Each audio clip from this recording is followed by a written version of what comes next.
Hello, hello. It's me. I'm back. Yes. Uh, mm, hello. Here with checking out Pesterquest, and I'm here on Sunday. What is that? Weird thing outside. Okay. But yeah, Sunday. Just get right into it, see how it goes. I don't know the character order right away, but I assume it's just gonna be like how they rolled out. Time to go on a quest to pester. That's how it's meant to be. Chum roll. Okay. I'll zoom in now. Oh, so this is everybody you get to meet? Questions? No doubtless. Weenie. Okay.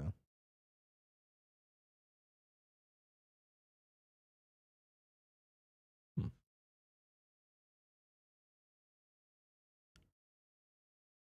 So this must be the order then. And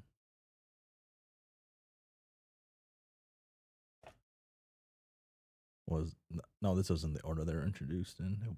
Tis not. Tis not. Okay. Hmm. Right? I can't remember. Interesting. Interesting. But let me see how the volume is right now. That is not terrible. Maybe. I feel like this is probably a quieter part. Maybe I turn it down a little more. Yeah. Okay. Close menu. Let's see if we start. Is we gonna get like a zoom in on the sun or anything? No, just fade into black. Oh, then you just choose everybody. This is.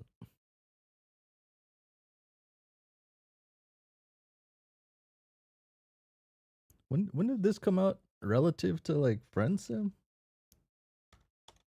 Pesterquest release.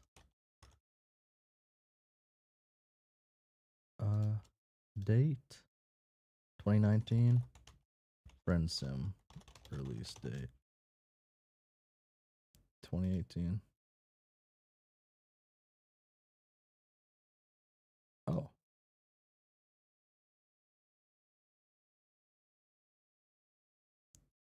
Relatively similar. Go to left to right, then left to right, top to bottom. That's the assumed order. I just this feels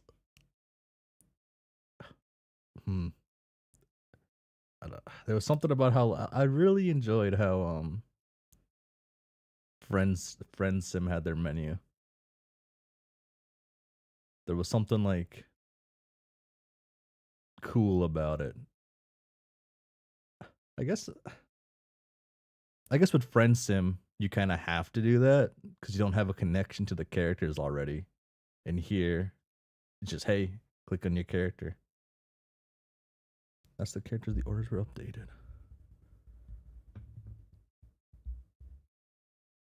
Recognize the symbols I will once again lament. But there's no Caliborn or Calliope episode. Time for peak. That's the order the characters were updated.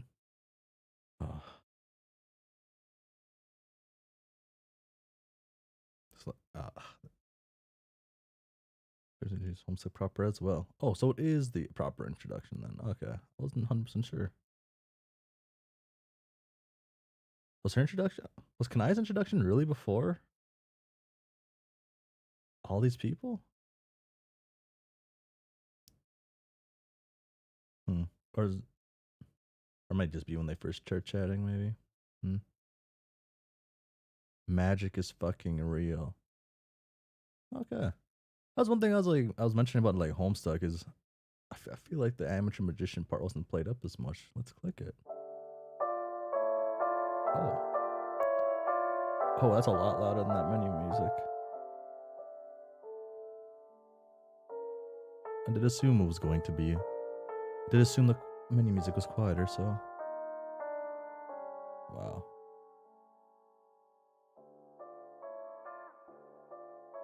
Turn it up a little bit more. Okay. Well, the original scene properly, not just as random bullshit like Arcade playing Jade. Also looks with some juice really early before can I? Okay.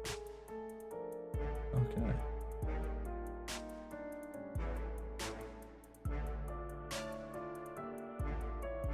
Is this post Friendsim? Is this the same universe as Friendsim then? It's been a long time coming. You click to the last page of the Homestuck Epilouges. You read it. Or you read it. Yeah, then you read it again. You scroll down to go to the next section and find nothing. The little blue arrow you crave is nowhere to be found. What the fuck? Are you serious? What kind of ending was that? Absolutely nothing got resolved. Oh my god. Wasn't my issues with Epilouges, but oh wow. Is that? You stand up so fast your chair falls over. Jesus Christ, are you steamed? Maybe eventually with further thought, you'll come to appreciate the thematic elements and contributions to narrative convention. But as of right now, you need to understand. What happened to dead John? What about Rose and Kanaya and their marriage? What about Terezi and Vriska? This is the post-Friendsim and Epilogue MSPA reader. Oh yeah, he has the fucking Malik's look sweater. Looks pretty cool to Friendsim actually. And if you remember correctly, this MSPA reader, a character that was supposed to be represent us, the readers, in Homestuck. Yes.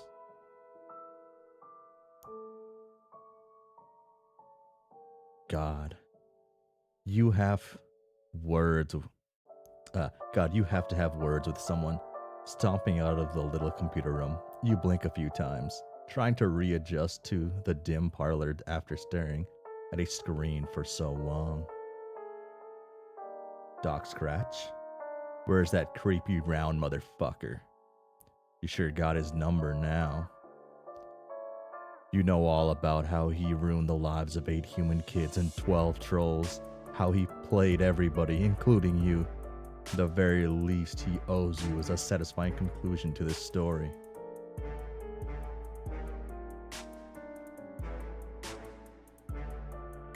Phantom sentiment after Epilouges is basically this. It's fair. It's fair. It's a semi-fair. It's pretty fair. You march confidently down the hall in the direction of a sudden ruckus. Turning the corner, you see 2 figures. One is definitely Doc Scratch.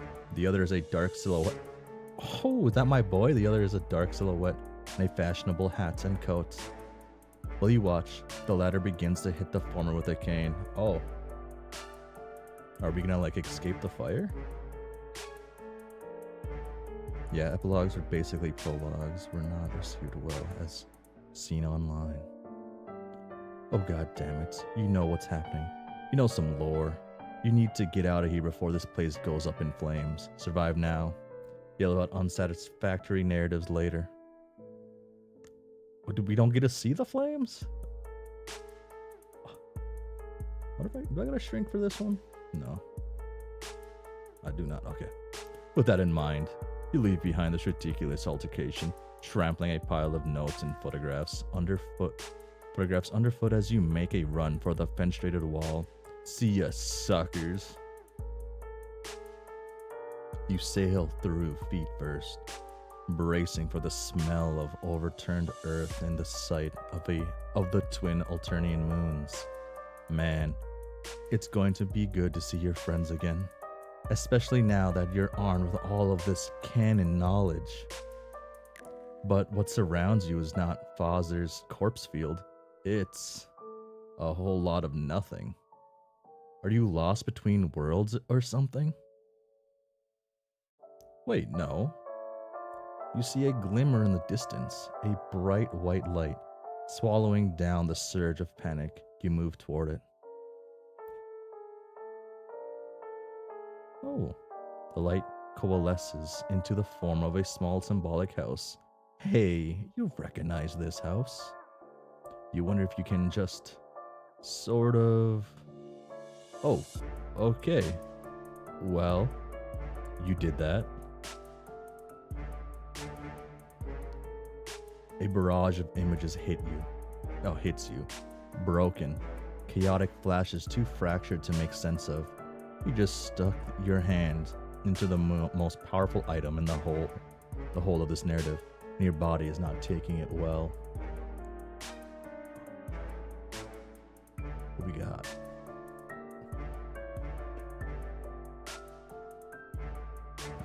At least brisket, my boy. Oh. How many layers are there? Just 2 layers? 3 layers? 4? No.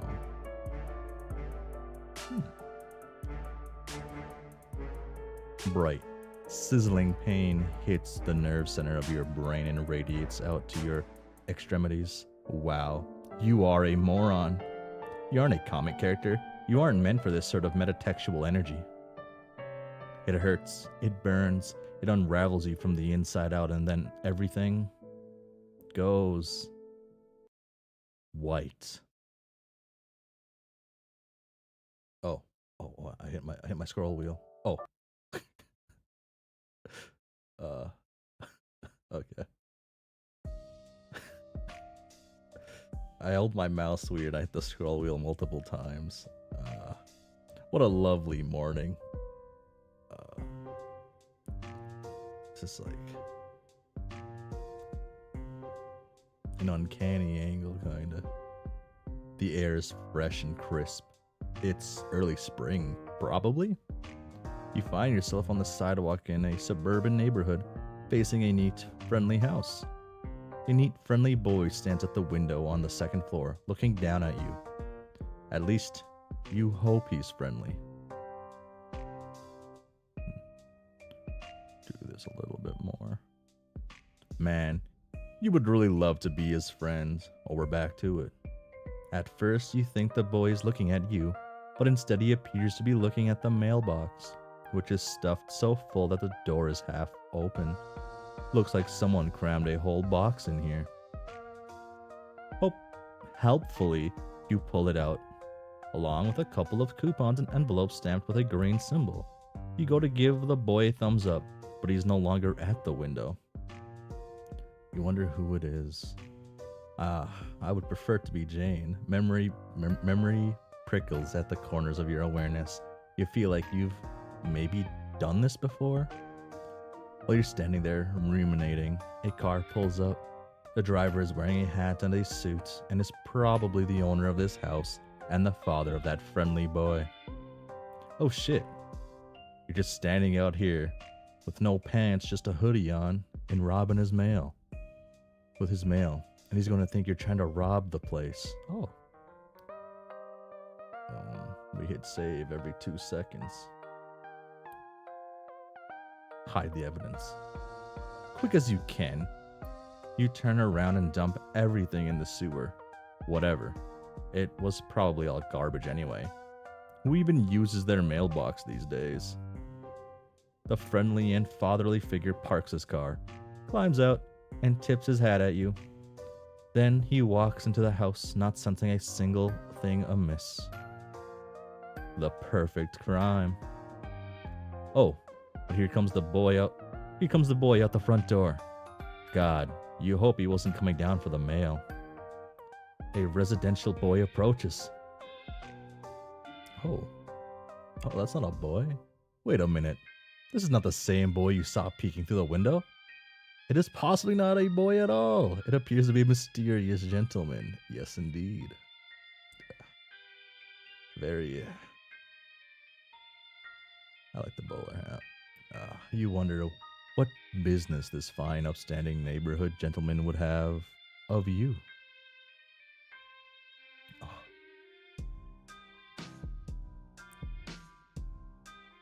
Oh, that's kind of like unnerving how his teeth look like that.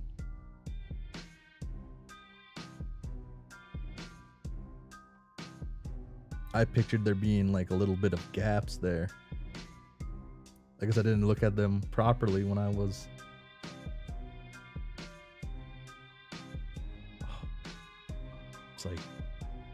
It's like Tom Cruise if he had buck teeth.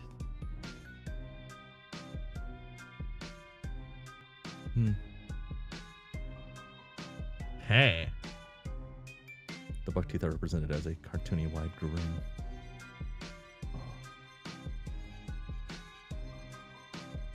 I saw you standing out here messing with the mailbox. I figured you might be the mailman. The buck teeth are represented as cartoony wide grin. So you're saying you'd wish you had those nerdy emoji teeth? Yes. Well, to an extent. Oh, fuck, dude. It's like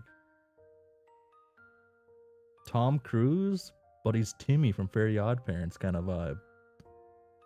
I saw you standing out here messing with the mailbox. Oh, I've heard that part. I was like, I'm too locked into these teeth right now. Even though you're not wearing a mailman outfit. What? The YT emoji doesn't have the buck? Damn.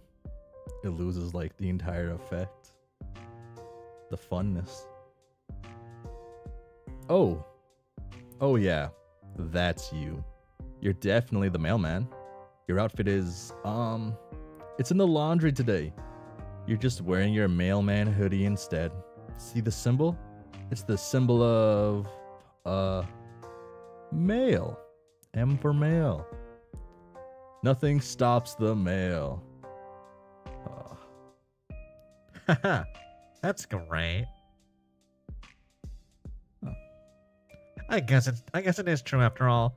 The mailmen are completely relentless in their quest to deliver people's mail. You guys are incredible. Speaking of mail, do you know if I got any today? What? No. Buttered package. You haven't seen anything like that. No bills, junk mail, nothing at all. The mailbox was empty when you looked inside. Well, I didn't say anything about a red package. Should I be expecting one? Come to think of it, it is my birthday, so getting a package in the mail would make sense. And if it's red, that probably means it's from Dave. He loves red, because I guess it's cool. Oh man, I wonder what he got me. There is no red package. Nothing. He got you nothing, you say. Isn't he listening? This Dave fellow probably forgot his birthday due to being a bad friend, and that's why there's no package, red or otherwise. What? Oh, just kidding, you say. You're sure Dave is a great friend who cares about this kid a lot. His present is probably just late, and definitely not slowly sinking in a subterranean river of shit right now. John would fall for this.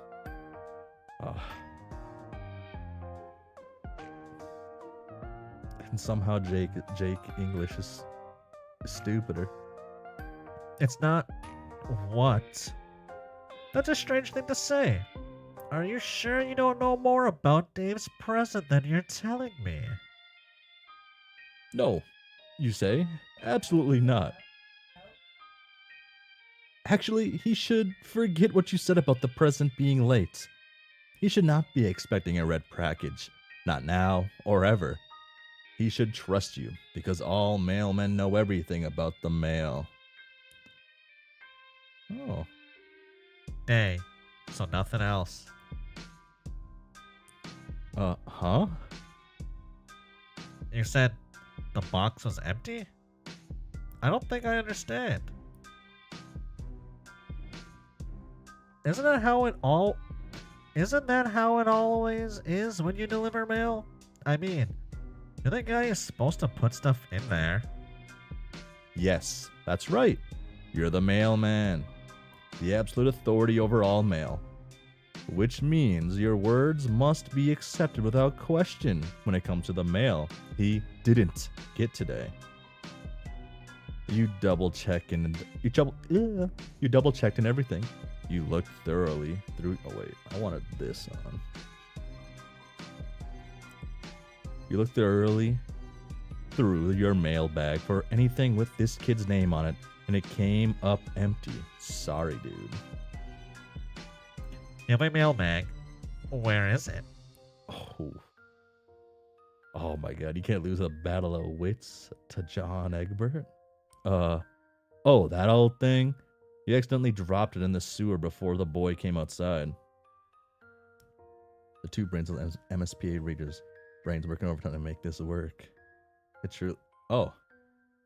Now damn, that is John. Oh no. That sucks. All that mail. Ruined. Maybe I can help you fish it out? Oh no. No! You mean that's fine. Thanks for offering. Fine young Samaritan.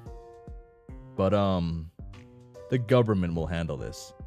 There's like insurance and such for sewer related postal mishaps. Oh yeah. That makes sense, but what if you missed something in there for me? Like a game envelope or such. And are you totally sure you didn't miss something? Yes, you are. You triple checked and didn't see his name on anything. Besides, it's really rank down there. Very sewery. All the mail has been befouled beyond any hope of salvaging it. Really. It's best not to bother even peeking inside.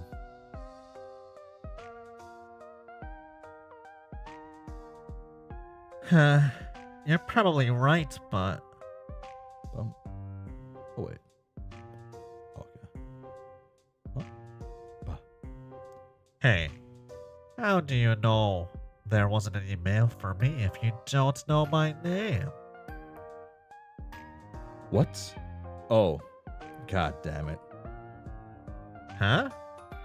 Oh, you mean, of course you know his name. Mailmen are sort of like Santa Claus. They know the names of all the good little boys on their delivery routes. Wait. Okay, that sounded creepy. You really regret phrasing it like that.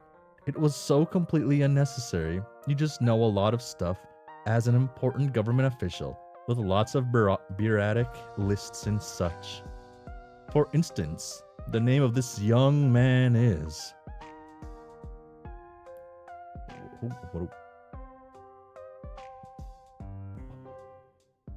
Oh.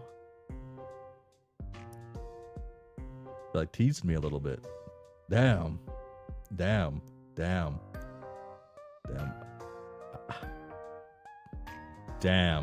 Why do you always paint yourself into corners like this? All you're trying to do is make a new friend, and you somehow manage to bullshit your way through the absolute most challenging version of this conversation possible. Okay, you can do this. This young man's name is... Wow. It really could be anything.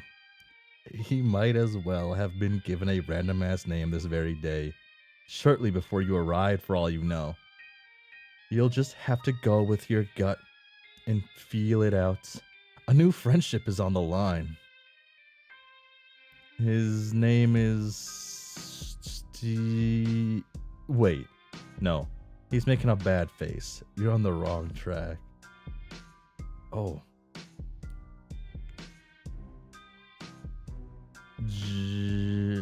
Oh, he's perking up. This is good. Nope. Bad face again. It's not Jimmy or Jillian? That's not even a name. Anyway. It's pretty close to like an old cat I had. I named a cat Jim Ithin. Kind of missed that cat. Fun cat. I don't know if it counts as fun actually. Yes. He likes that. Jumb.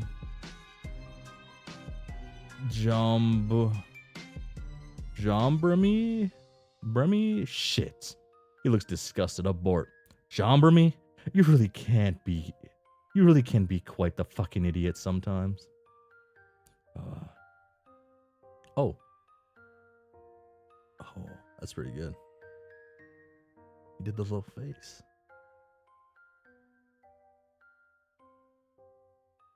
You know what? Does the shirt ever do like an awesome face, like the old thing? That would have been like trending during Homestuck, right? Like when Homestuck was like a Homestuck thing, like in its like super early years, midway through the comic, probably. Yeah, been waiting for this a damn while.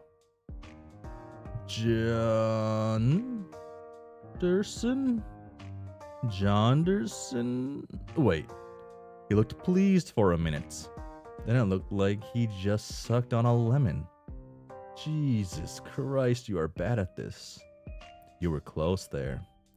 Jonderbilt?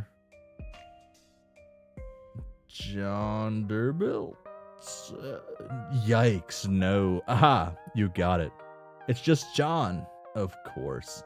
You don't know what you were even thinking. Yes, you do. Those were just goofs. You explained to John, mailmen love goofs. Shit. His name is John. You say confidently, as you had it in the bag all along. Not your non-existent mail bag, which you told him you dropped in the sewer. Your real bag, where the good shit is. Such as your incredible ability to guess someone's name in 5 or 6 tries. That's right!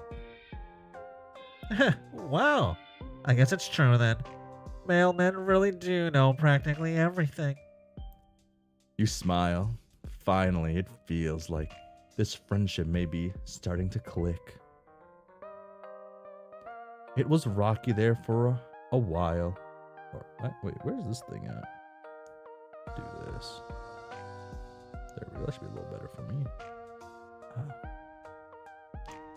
It was rocky there for a while, as you had to spin an intricate, nearly flawless web of lies to smooth over the fact that you destroyed his cherished personal property. But you're pretty sure you're in the clear now, and you'll never have to justify yourself to him again. Well, as nice as it is to meet you, Mr. Mailman, to be honest, this kind of sucks. I've been waiting for a really cool game to arrive in the mail, but it's been a few days already, and now I'm starting to think it got lost in the mail. A few days already. Damn, I wish my mail could get to me in just a few days. Oh. It might just never come now, and I'm kind of bummed out about it. I had some hope it would show up on my birthday as, like, a present? From nobody, really. Just a present out of thin air, I guess. Like it was going to be Destiny or something. Oh well. I guess magic really is as fake as all of the scientists say it is. No. No. You nod along very wisely. Oh yes, you say. You can kiss that game goodbye. It definitely got lost in the mail, and it is never, ever going to be delivered. The Postmaster General just told you a few seconds ago. Through your wireless earpiece, which is hooked up to the US parcel mainframe. You tell John he is right to disbelieve the magic in magic. It's fake as shit. It's time for him to get used to the idea that he will never play this game. Whatever it was probably stupid. Anyway, most games are. Oh. They're so stupid. You love them. If you believe it hard enough, magic becomes slightly less fake, John. Both come from the Homestuck character LMFAO. Bop. You should try to get used to whatever kind of life he is going to live from now on in the absence of this dumb video game. Yeah, you're right. I think I got too worked up about it. It probably does suck anyway. Actually. It did only get a 2 point, or was it 1.5 hats? It was 2. Was it 1.5 hats or 2.5 hats out of 5? I think it was 2 hats out of 5. That seems too high though. 2 hats out of 5. Okay. I think Gamer only gave it like 2 hats out of 5 hats. Wow. I think you're wrong, John, but it's saying the like there saves it. It might have been even less than that, actually. So it probably was 1.5 hats out of 5. Okay. God, what a piece of shit it probably was. You know, I think I have to thank you, Mr. Mailman. You've really opened my eyes today. Back to check it. Fact check it the best way possible. You know, I probably have like a screenshot of that. Here we go. Here we go. No teams continue. I believe it was like, was it 2? No. 1? 3? Oh, where did I put this at? Was it in Pester Chums' Chums? Or was it in Special Interest? Special Interest. 1.5 hats.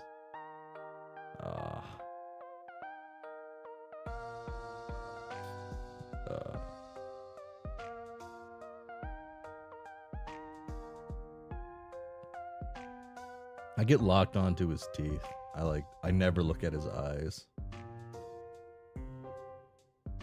So something just... I didn't picture them being like so together. You know, I pictured they'd be a little more British or something. I'm going to forget I ever heard of that dumb game and just try to enjoy my life. I guess there's like enough of like it in the actual comic when we see his teeth, right?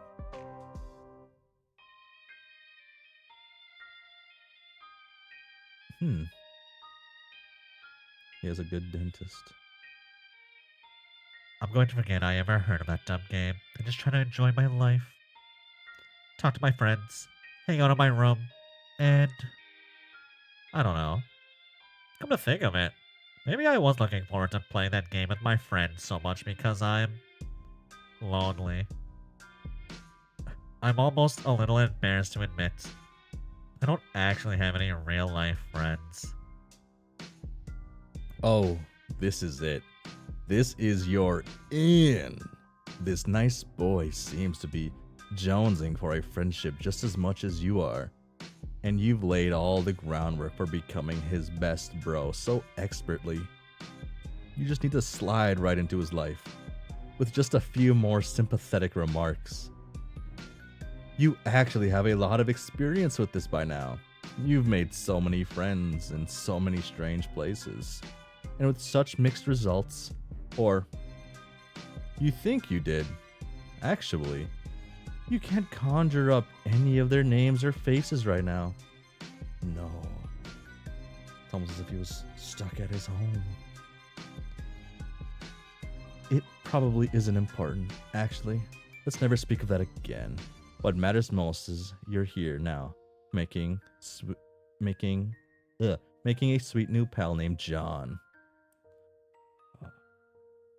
You casually mention that this is the end of your mail route, and you don't have much less going on in your life. Maybe you and he can hang out for a while, if he doesn't mind, that is. Huh. You want to hang out with me? Like, just a mailman and a 13-year-old boy. Just We can watch Con Air. being buddies. You shrug a little. as if you don't care much, but you really, really care. Nonchalant with it. Normally, I would say that sounds a little strange, and maybe slightly inappropriate. But what do I know? If you were a normal-looking mailman, that would probably be a shitty idea, and I'd get in trouble with my dad, or the authorities, or something. And probably so would you. But you seem different. Like maybe you aren't even a person?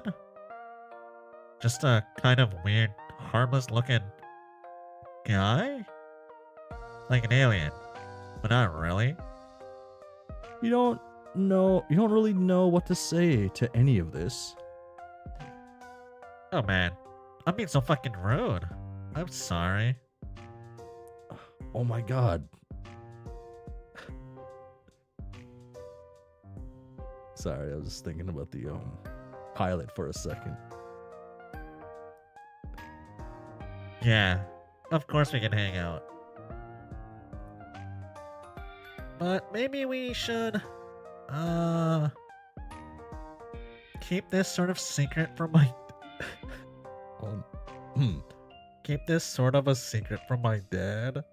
I don't know if he would approve of me bringing a stranger into the house, even if you are very nice, and sincerely concerned about my mail problems.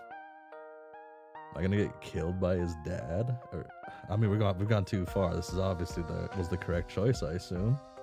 That sounds fine with you. Now that you think about it, you still aren't sure his dad didn't see you dumping all their mail into the sewer. He probably didn't.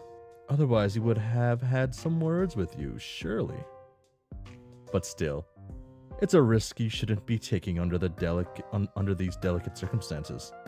There's a friendship on the line. Okay, I'm glad you agree.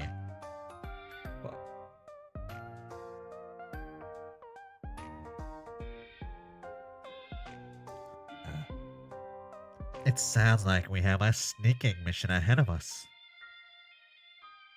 Actually, it sounds like it could be fun. Oh my god, John. Don't talk to strangers like this and invite them to your house. Oh yeah, it does sound fun. Except maybe slightly triggering? Since you've done a lot of dangerous, high-stakes sneaking in the past that you can't quite remember, but still, fun. Mostly fun. You can't wait. Yeah. So, how should we do this?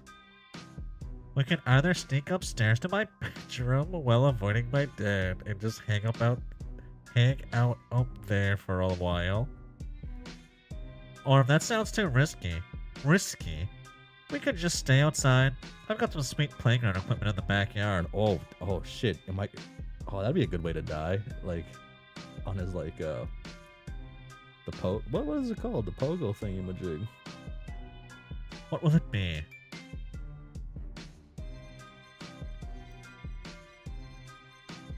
Playground equipment, you say? Actually, you tell John you think the fresh air out here will do you some good. Also, that playground equipment he mentioned really sweetened the pot. You hope he doesn't mind. After all, as a mailman, you were meant to be outdoors. You took a mailman's oath and everything. Yeah. John will probably believe that. Sure, no problem. I totally understand. It gets really stuffy in there, especially with all the baking my dad does. We can hang out in my yard. Feels like it's been ages since I took a spin on the old pogo ride. Here we go. Pogo ride's on this side. They must be reader. Isn't a Homestuck human either. Like a strange guy-like creature. I feel like that's what the implication is, but I feel like even the Homestuck humans are kind of like strange-like creatures in their own rights. Pogo ride, he says. Well, that just seals the deal. You bow flamboyantly and gesture for him to lead the way, but you quickly regret doing that because it was a little much. Oh, fucking cursed angle again. Well, Here it is, my backyard in all its glory. I hardly ever come out here anymore, honestly. There's an old trusty swing set. Brings back some good memories. And there's the pogo ride. You better hop on before I beat you to it. Just kidding. That thing is a death trap. You should really go nowhere near that thing unless you like dying. Oblivious to the humorous nature of his remark, you shake your head solemnly. Oh no, you say. You're pretty sure dying sucks and you never want to do it again. Huh? That's a weird thing to say. Are you saying you've died before? Or is this some sort of weird mailman joke? Oh, haha. Yeah, you mailmen like to joke around a lot, sometimes very darkly. It gets very stressful delivering the mail sometimes, and sometimes you just need to blow off some steam by making light of your mortality, and it doesn't seem like this is going over well. To be fair, it is one of your worst explanations so far, and that's really saying something. You start to falter and lose composure. You don't seem to have it in you to follow through with the lie. You stop talking, hang your head. Hey, what's wrong? You decide to tell him the truth. Yes, you've been dead before, possibly a bunch of times. You're not sure. Actually, you can't remember any of the circumstances surrounding your deaths. And you aren't even sure who you are. Frankly, you're a little confused by your own existence sometimes. Oh no. Clearly, according to this art style, Homestuck humans are vaguely anime humans. Trying to remember how like the Guy Fieri and them are like drawn, because they're just like their images on there like with like effects, right? Or is it just the head? Oh, just the head, and they put it on. I assume Bro's body.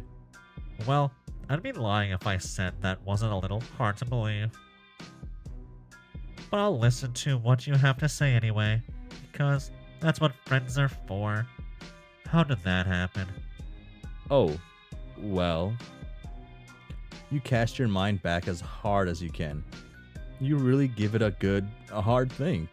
You remember a room and a computer screen and just this really intense feeling of frustration. A computer screen? I get being frustrated at your computer screen. I do that every day. Yeah, he gets it. It's written all over his face. This boy feels your pain.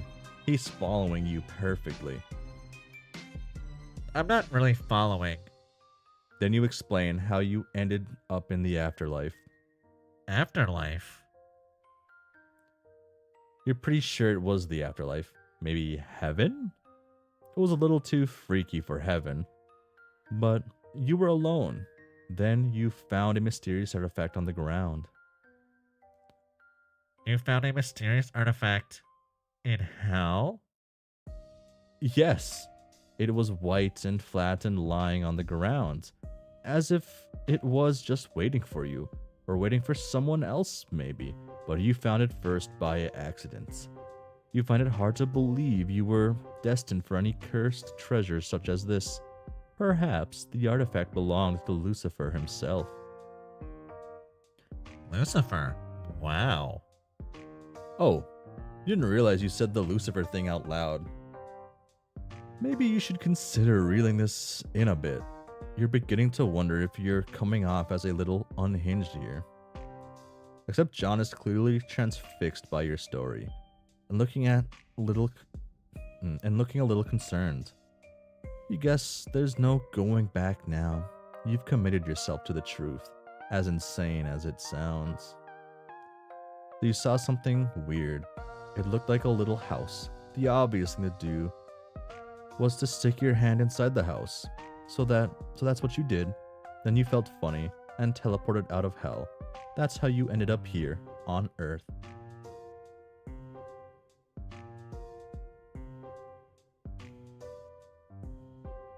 Oh, where you then became a mailman and decided to have a long and rewarding career of delivering the mail. And then you met John, and now you're basically best friends. The end. Oh my god. We're basically best friends. This all sounds pretty fucked up. Yes, it does, doesn't it? You're right back to feeling like a crazy person again. He probably doesn't believe you. It seems like you're going to have to take this even further, or risk eroding the foundation of trust this blossoming friendship is built on.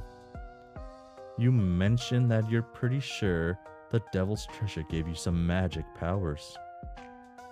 Magic powers? Yes, John, magic is real. Like what?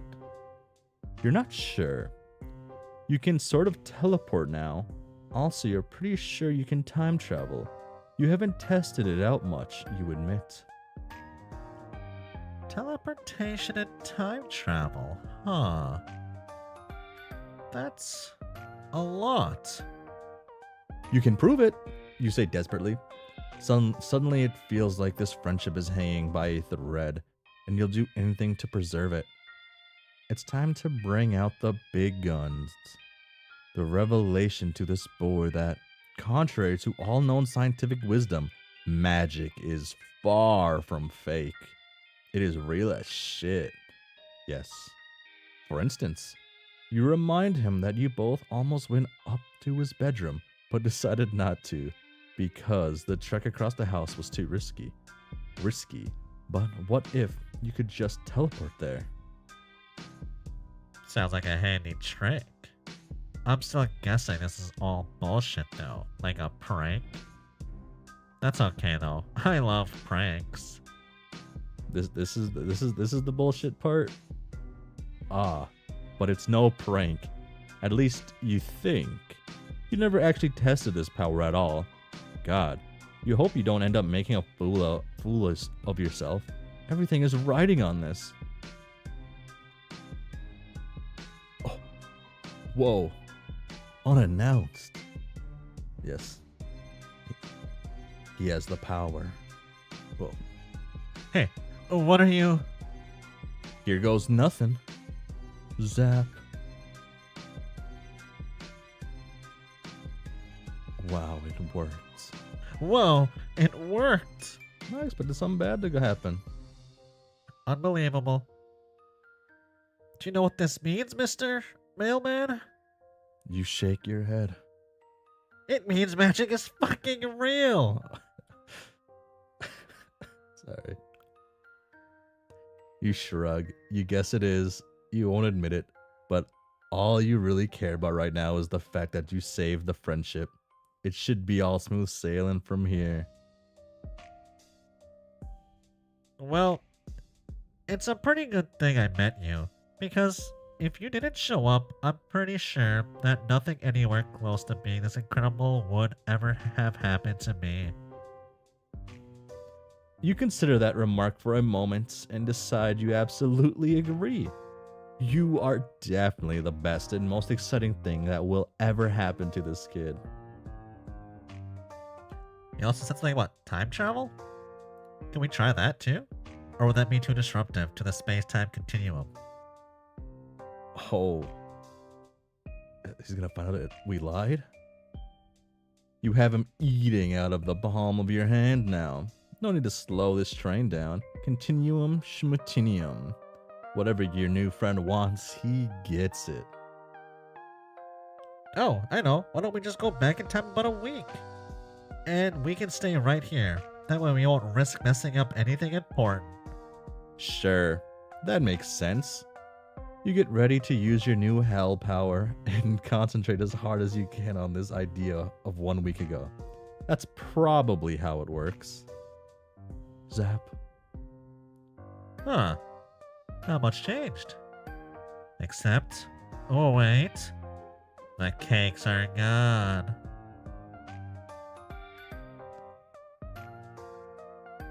That must mean it isn't my birthday yet, which means it worked. This is 1 week ago. Wow.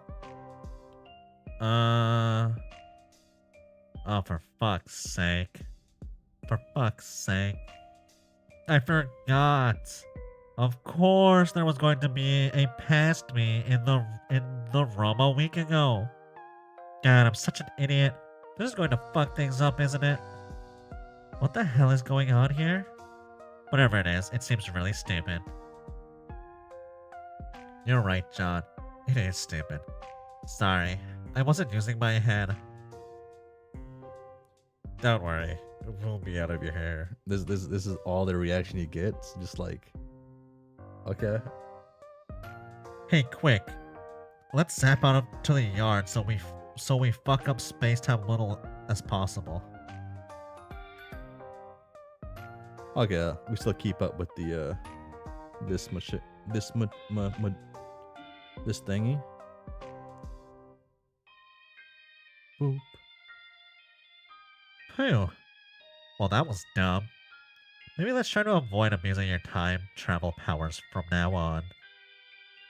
It can really lead to a lot of messy bullshit. You wholeheartedly agree. All you really want to do is make friends, not clown around through space-time.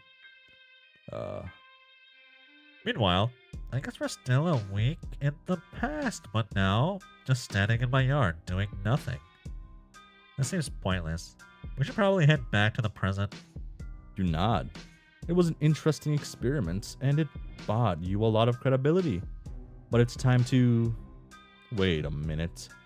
Something is wrong. There's a slight buzzing in the air. You can feel it. What's the matter? You tell him you think someone is coming. Quick, you have to hide. Whoa, okay. You and John dash into the neighbor's yard and hide behind the fence. You peek into the backyard to see what's happening. Suddenly, you see it. That energy you were feeling was a whole group of teenagers randomly teleporting into John's backyard. Oh. Okay, so we get to see old John too then. Oh, I mean, they get to see old John. What the fuck? You examine them more closely. They are all dressed in ridiculous, colorful outfits. Is the circus in town? There did seem to be a lot of clowns in John's house.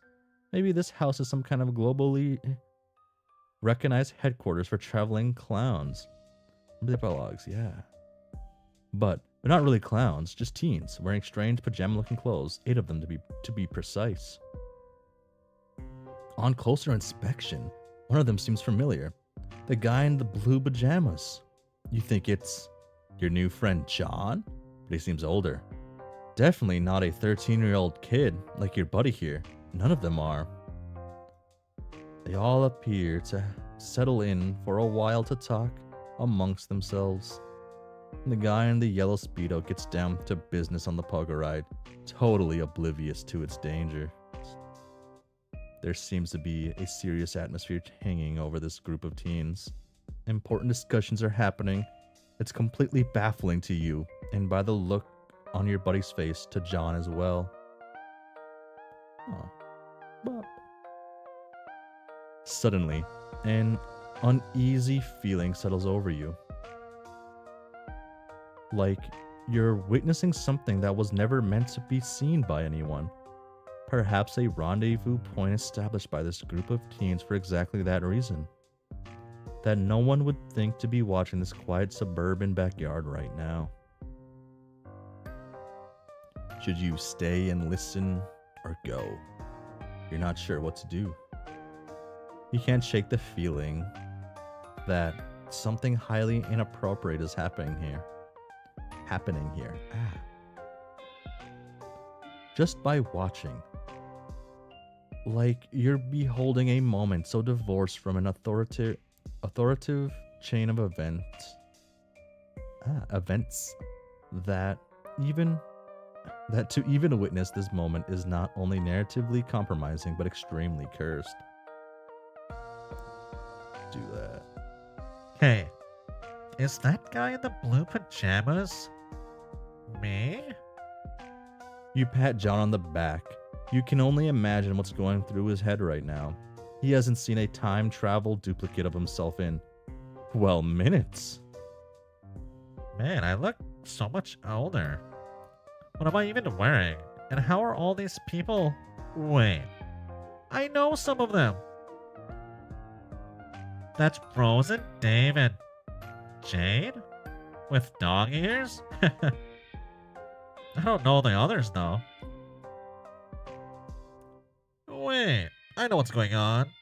They must be from the future. It is the only explanation, especially since we just did the same time travel ourselves, thus proving magic to be real. Oh my god. Did you have something to do with this, Mr. Mailman? Wow, John. Your logic is flawless. You shake your head. You are just as surprised by this nonsense as he is. It seems one or more people from this group have somehow obtained similar abilities offered by the hell treasure you touched. I guess they are all from a few years in the future, but we are all a bunch of older, cooler teenagers. Maybe we all go to college together or something. Maybe that's where we make these 4 new friends? There's something familiar about all of them, but I can't put my finger on it. But why do we look so ridiculous? Did I join a troupe of traveling street performers, thus following in the footsteps of my father? And somehow managed to rope everyone into the act, including David Rose, who almost certainly would think the idea was really stupid, even though it's clearly great and cool, while somehow also involving time travel. I don't know. I'm so confused. What are they even doing here? Did this really happen just outside my house 1 week ago without me knowing about it at all? What else have I been missing? How much more is there to know about the future adventures of me and my friends, which has been taking place in secret like this? I wonder if there's a lot more to my life than I ever could have imagined. Actually, I should probably be thanking you. If you hadn't told me my game got lost in the mail, I might have gotten too hung up on it. That might have totally altered the trajectory of my life. Then I wouldn't get to go on whatever sweet adventures happen in the future that will lead me to wear a bunch of silly pajamas and apparently speak with a great authority in front of a group of very cool teens. This is the right thought process. This is like the thoughts I would have. It'd be like, oh wow, you see your future self. That means, hey, no matter what, I'm gonna end up here. We're cool. But sadly, it doesn't work out like that for him. You bow your head contemplatively, as if to say, you're welcome. You're welcome for your entire life and every cool thing that ever happens to you from now on. Damn. Okay, takes credit for it all. After some time passes, the group of teens seem to finish up whatever business they had in this yard and disappear into thin air. You guess that's the end of whatever that was. Since there isn't much point to staying here a week in the past, we decide to return John to the present moment. Well, that was interesting. We were a little too far away to hear what they were saying. I think I kept overhearing the word English. I wonder if some of those teens speak a foreign language. Was I teaching them English?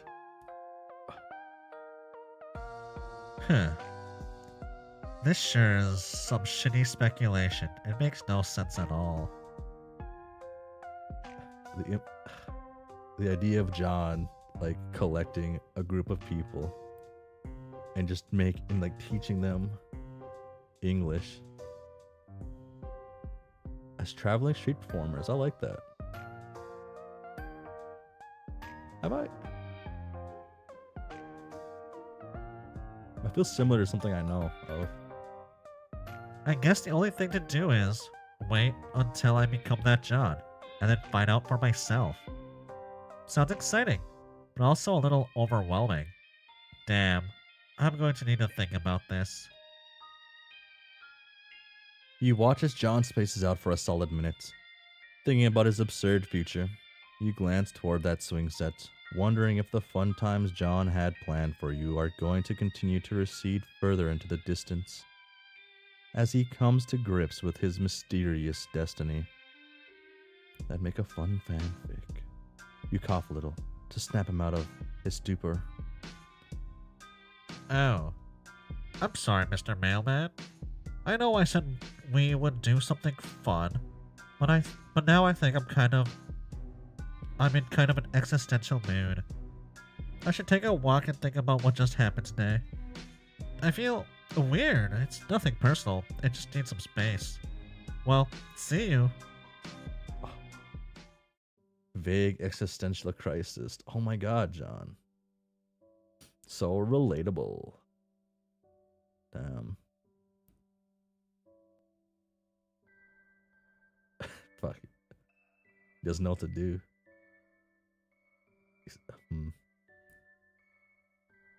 Fucking another, like, cursed angle of the Egbert abode. Bop. Okay, we didn't die. I wanted to die on the pogo. That was the play. Let's go back to this one and pick the other option. Not wanting to behave like a complete buffoon and draw attention to yourself, you just hide all the mail stuff behind your back. There's a bunch of envelopes, though, and the box is bulky, so all of it sort of slithers from your grasp like a bunch of dead snakes. The distinguished man in his flawless suit looks at you from across the yard. You can't see his eyes under the brim of his hat, but you are absolutely sure he is giving you a look of intense fatherly disapproval. A bolt of shame goes through you. Wow, this guy is good. He's not even your dad, and you are just losing it under his disapproval. You expect him to start shouting or calling the cops. You are so obviously stealing his mail, but instead, he just keeps looking at you. Does he know you? Is he someone you should remember? Or is it just the platonic ideal of dadliness that crosses time and space, eternal in all iterations of reality? That sounds like some bullshit, though. Slowly, the distinguished man shakes his head no. He goes inside. You can't quite put your finger on why, but you know you have been summarily dismissed. Stern, fatherly disapproval. We just keep it. Okay, wait a second. Where's the other one? Where's the other one at? Wow. Immersion broken. Wow. Well, so we picked this one, got existential dread. So we go inside now. And actually, I'll be right back. Give me a moment.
I'm back. Oh my god. No, the other one is already in his car, you think. No, I'm pretty sure he picks up the mail. Right? Then he goes back into his car. Wait, that was my assumption because he has a mailbox, right? Sorry, because he has a garage. I mean, yeah, I'm like, I have the power of this. Package.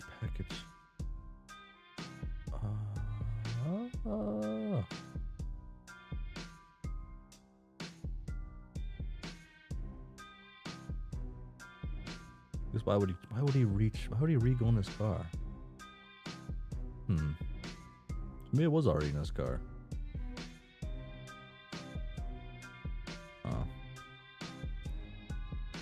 Oh, because he pulls up and grabs it from his car, then pulls up further. There we go.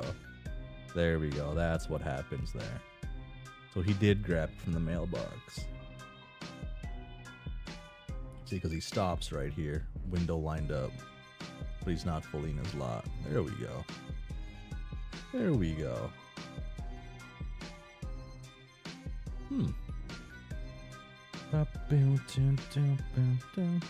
Turn this down more, actually. When you enter the house, an overwhelming odor of freshly baked cakes hits you like a punch in the face. Wow. There is also a lot of clown bullshit in this living room. The biggest plot hole in Homestuck.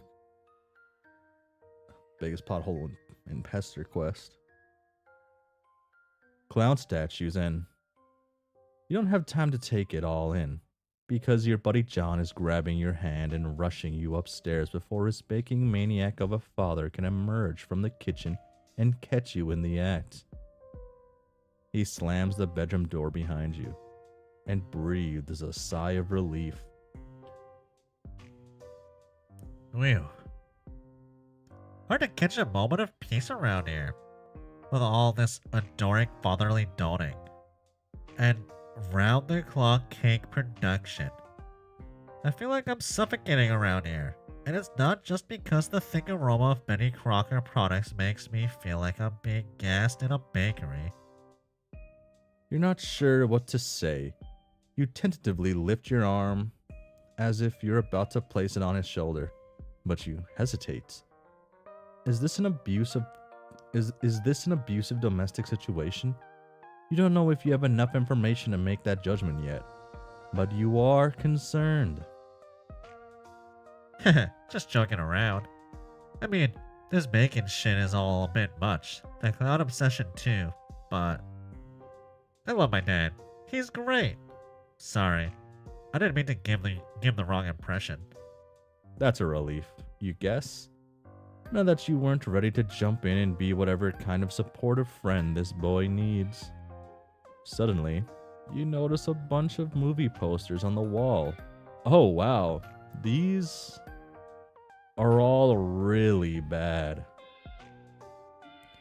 You won't dare say such a thing to your new friend though. You immediately begin lavishing praise on all of them. Especially that one, which appears to be macking me?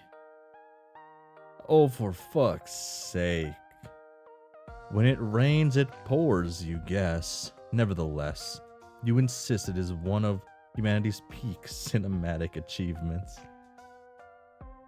Macking me? You seriously like it? Personally, I believe it's a piece of shit.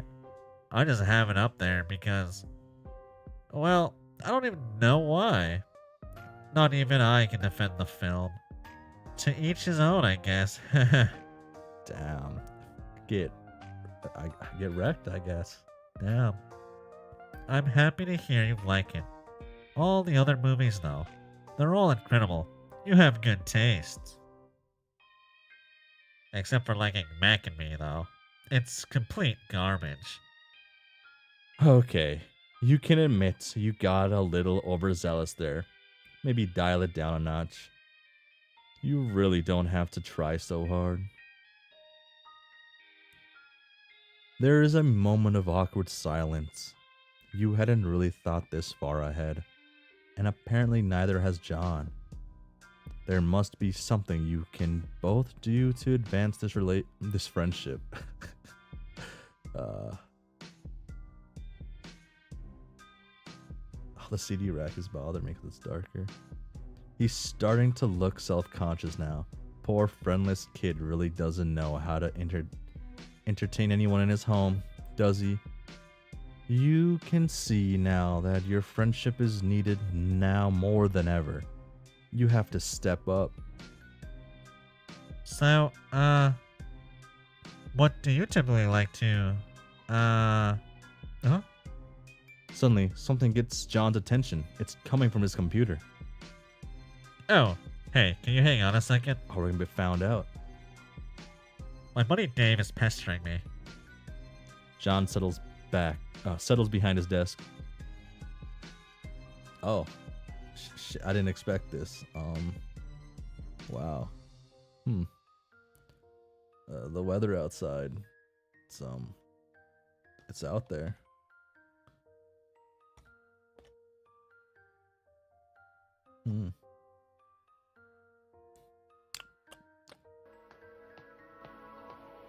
I swear, could this day possibly get any stupider?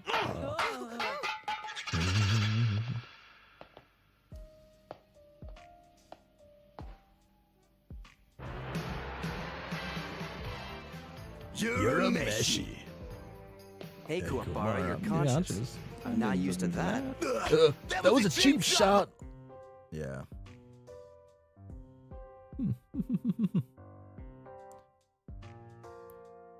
Dude, you're a meshy. Dude, what are you doing? Dave, you'll never guess what I'm doing right now. Are you opening the birthday present I got you? Oh no. Sorry, Dave, but I think your present got lost in the mail. Unfortunately, I think it might be gone forever. John, what the fuck? Maybe you can just send me another one, whatever it was. Damn. You're a meshy guy. You're a meshy. Dude, no. The thing I got you was fucking priceless and irreplaceable. If it's lost in the mail, there's literally zero chance you will ever see another one like it ever again. In any shape or form. Wow. That sucks. Oh well, whatever. Oh well, whatever. To be aged, that's probably the fate it deserves. What was it? Never mind, just some more ironic trash from your best and coolest bro in the world. Just forget it. If I tell you, you'd probably be sad it's gone, so this is a secret I will take with me to my fucking grave. Do you understand, Egbert? Yeah, that's fair. So what are you really up to? Are you playing that dumb game with Rose yet? What? Oh, no. That got lost in the mail too. It's also gone forever. Holy fucking shit, John. I leave you alone for 2 seconds and everything goes to hell.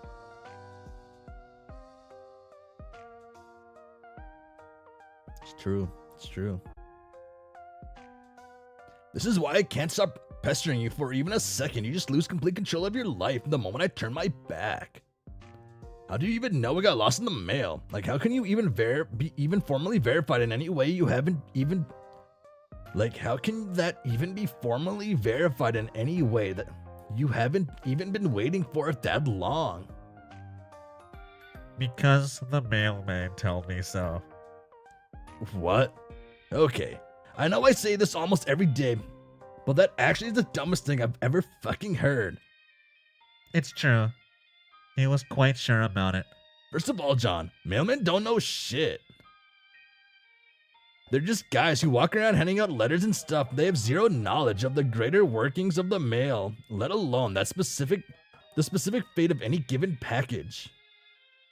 Unless there's a tracking number or some shit, but even then the mailman isn't the really guy who deals with that. Unless there's a tracking number or some shit, but even then, the mailman isn't the really guy who deals with that. The only way a mailman would know for sure if some mail got lost, as if he was the one who lost it, or like deliberately fucking destroyed it. Between the game and my sweet present going missing, something smells goddamn fishy here. John, are you sure the mailman didn't just steal all your shit? Of course I am. I don't know, man. He wasn't even holding anything when I talked to him. Not even a mailman. That's pretty good. You're a meshy. My alarm bells are going fucking haywire here. It sounds like an incompetent dipshit just lost your mail and tried to cover his ass. No. It's pretty good. Are you sure you didn't fuck it up somehow? Like get mailman stink on it and in a fit of shame and panic, like bury it or dunk it in a smelly hole? Dave, this is insane. You're being paranoid. Besides, aside from the birthday present, why do you even care? You think the game is stupid and you don't even want to play. Yeah, well, I was lying my ass off to sound cool and aloof. Of course I want to play the game. It's like this whole rad thing we were all going to do as friends, and now it's ruined. You're right. That is a shame. I'm sorry. I don't know. There was some feelings I had that we needed to play this thing for like destiny reasons or some shit. You're a meshy. Sorry to blow my cool cover and start sounding like Jade or whatever, but I'm kind of pissed off now, especially now that I know you won't get your sick bunny. Bunny? Forget I said that. Lol. Okay. Anyway, all that aggravating bullshit aside, what were you gonna say? Oh, right. I made a new friend. What? A friend? Bullshit. No, it's true. John, this is so unlike you. You don't have fucking friends. None of us do. We're a bunch of total losers. Damn. John's the coolest one of them now. I know that, but today is a different story. I think I might be branching out a little socially. Like, turning a corner and becoming a valid and legitimate person, while on his way to adulthood. Huh. Come on, Dave. Why can't you just be happy for me? Fine. So you're hanging out with this person right now? Yeah, he's in my room. Rummaging through my stuff. He's quite the character. Who is this guy? Please tell me he's not cooler than me. I couldn't handle that. He's not cooler than you. Nobody is Dave. Oh, thank God. So tell me about him. Well, you know the mailman I was talking about earlier? Yeah. Well, you see, it's the mailman. Huh. Jesus fucking Christ. What? John.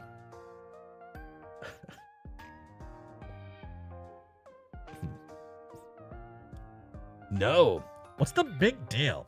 You're meshy. Do I even need to explain why a 13-year-old kid shouldn't become buddies with a fucking mailman and hang out with him in his room? Does your dad know about this? Well, no. But I'm trying to avoid him. He's in one of his banking frenzies. You do realize this is the same guy who likely stole your game and my beautiful present, right? He probably sold them in the black market or worse. He did something fucked up, like flushed them down this toilet. He didn't do that. Dave, it would make no sense to do that. You're being crazy. Okay, dude. But you're the one chilling with a random postal worker in your bedroom on your B-day. I'm just looking out for you. What sort of sick fuck would even want to come in your house? How old is this fucking guy anyway? I don't know. He seems to be sort of ageless. What? Dave, that's the thing. He's barely even a person. He's just... Oh. Whoa, what button did I push? He's just a friend. I feel like I'm losing my mind. Oh, shit. Oh, wait. Is this even the goal of Pesterquest? Is to make friends? Like in Friend Sim. Obviously, that's the goal.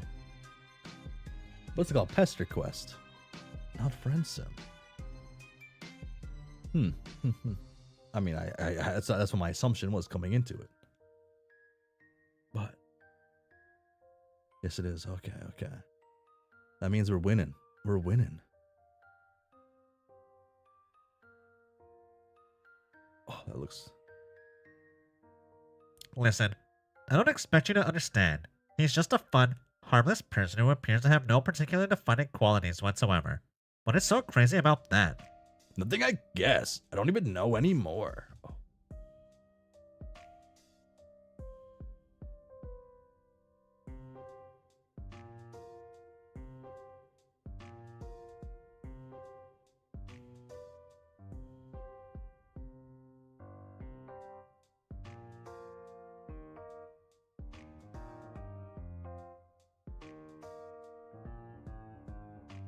Apples.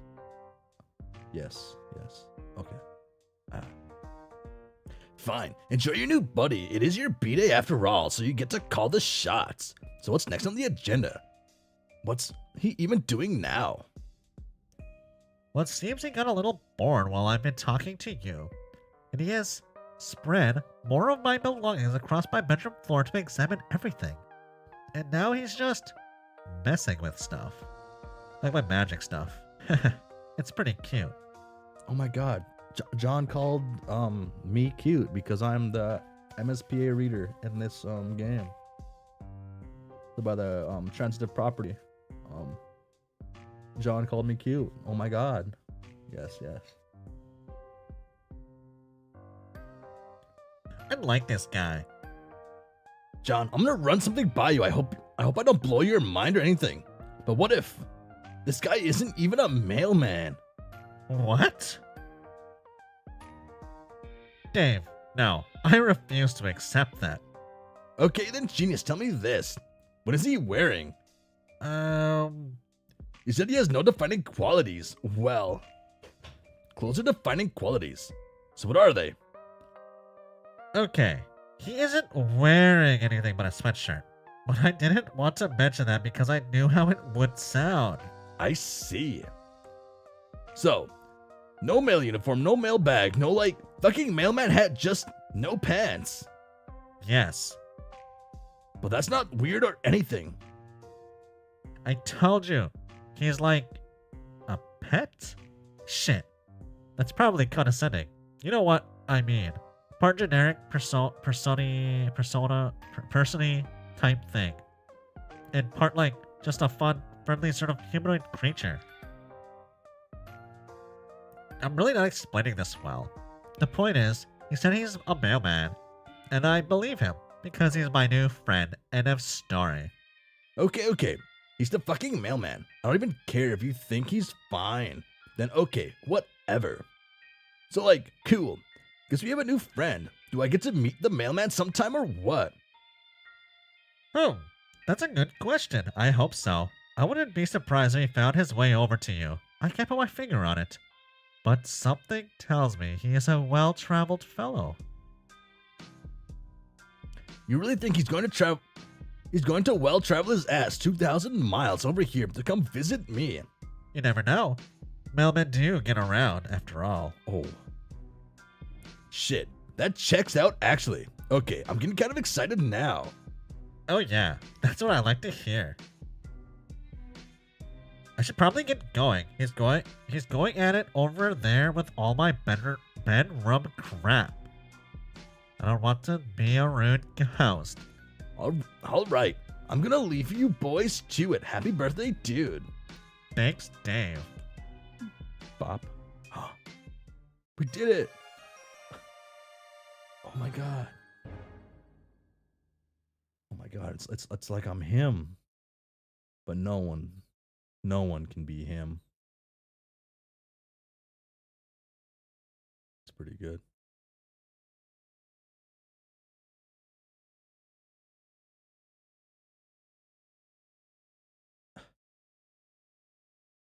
Look at that.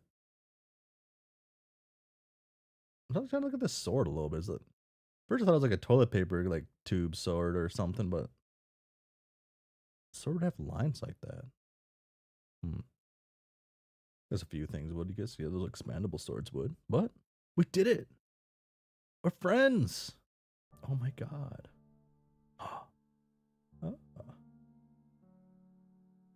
Okay. Wait, did I do all the options? Oh, there's only 2 options. Oh. Okay. Kind of expected more with the boy John. But. Okay.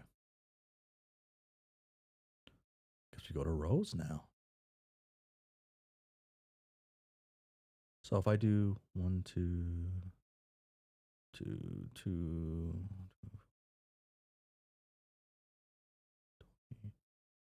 20. Damn.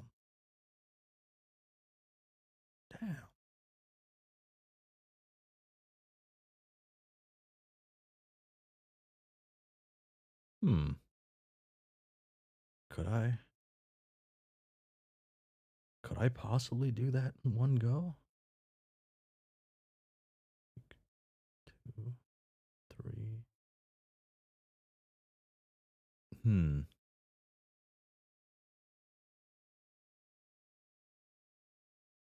That was an hour and a half.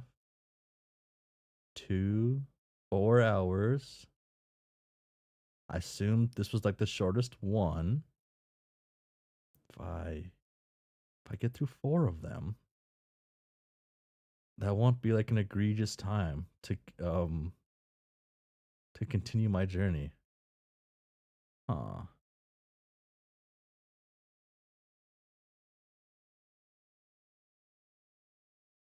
I mean, Beyond Canon can have that many pages, so is there a reason to rush? I'm gonna love Gamzee's volume. I mean, it's probably gonna be actually fairly well. Fucking cannons. How do they work? Cannons?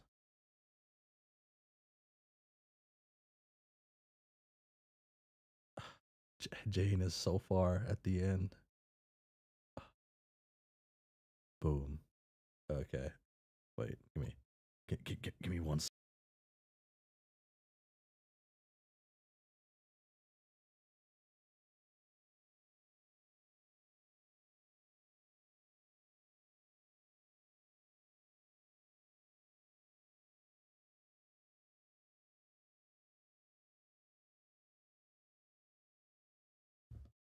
Okay, that was the 1 second.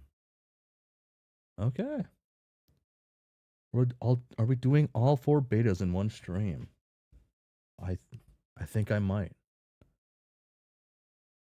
Getting through 4 at a time. So I'd get through 8 a week. Because I will have a Okay, so like not this week, but the following week I'll probably end up at work a lot for a few days. It's busy time of year for me at work. For a week. On the advice I guess I'm gonna start. On the advice of your new friend John, you go to visit one of his close comrades. Close only figuratively speaking. Oh. Since it seems she lives all the way on the other side of the country. That's no problem for you, though. Since your new powers let you hop anywhere, anytime, even to places that don't exist. Well, you think your powers let you do that. You just have this distinct metatextual feeling that you could pretty much go anywhere at this point. You know that doesn't make any sense. There's nothing that doesn't make sense about friendship, though. And that's exactly what what you're about to do. Friendship. That is. You're about to do some friendship by making a new friend. Her name is, you check your notes, Rose. This is her house apparently. Looks kind of weird and modern, and it's situated in the middle of the woods for no good reason you can think of. Also, it's pouring rain, which is not what you would describe as ideal friend-making conditions. Still, nothing stops a mailman not from delivering mail, nor making friends. Rather famously, rain and other similar weather patterns provide no deterrent to the performance of his duty. And there is no duty more important than friendship. Oh. Suddenly, a woodland girl approaches. Who goes there? Oh, it's your new friend Rose, obviously. There's literally no one else this could be. Oh, this one's a little quieter than the other track. I wonder if this one gets louder.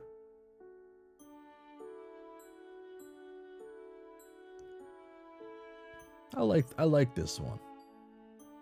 I like this. Maybe it's because like the three teeth just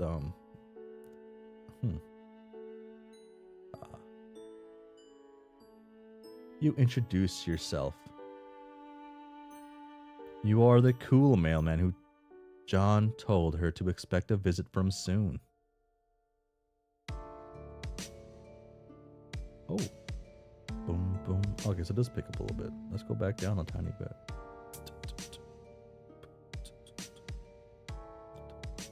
You would doff your mail hat to signal a friendly greeting. Except recently you accidentally dropped it into a sewer.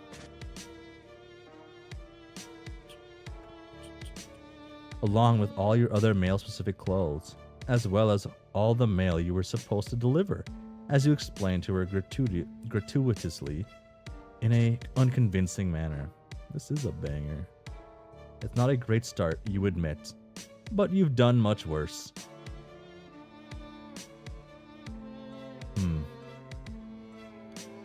You are not a mailman. It'll work in time. Yikes. You are busted almost immediately. You briefly consider whether you should double down on the lie and try to say something mailman-like, or whether the right call is to come clean since she's clearly too smart for this amateur bullshit. But it's taking a few seconds too long for you to decide, which looks guilty as hell. That's it. The jig is up. You slouch in defeat. You ask her if she would please consider not telling John. Your heart couldn't take it if he found out your entire friendship was based on a lie.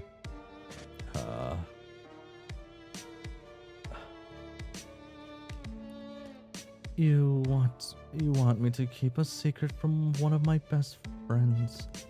To protect the feelings of a random buffoon who I've never met. He arbitrarily showed up to my house in the remote wilderness like a creep. We save. We cover up these ones, yeah. Yes? Yes, that's what you want. An interesting proposition, if for no other reason than its audacity. I admire your resolve in the face of humiliation. This doesn't mean we're friends, though. Oof, rough. That's fine. You're hopeful. Your mind is fuzzy, but you think you remember this. You're good at this. You are excellent at making people like you through underhanded means. You can't wait to take advantage of this 13-year-old girl's goodwill. Okay, wow. Not like that. Let's not be fucking weird. In fact, let that be the last creepy thought you have for comical purposes. S-grade jokes only. Let's all get our brains out of the gutter.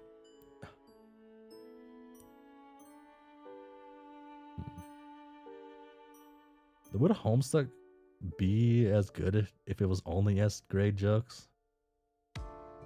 No. The bad jokes would make Homestuck extra good. Whoa. Rose raises a thin brow. There's something unsettling about her deep violet eyes. You're pretty sure most humans don't have eyes like that. But what the fuck do you know? You're a stranger around these parts. Wait, aren't you a human too? Whatever. It's not a big deal. Not when there are friends to be made. Or something. Do you want to come inside? Unless I'm interrupting your eternal monologue, of course.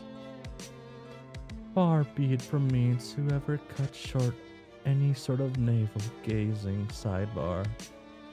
It's just ever so slightly wet out here. You would absolutely love that if it's not too much trouble, of course. You wouldn't want to put Rose out. You're lying, though. You are 100% fine with being absolutely infuriatingly obnoxious if it means making a friend. Rose purses her lips, considering. Your predilections toward mailman mimicry weren't all that John told me about. Oh? He also said that you had certain powers. Powers of teleportation and time travel. I told him that he must be mistaken, since it's a well-known and accepted fact that magic, although a popular and highly engaging subject of fiction, is fake as hell.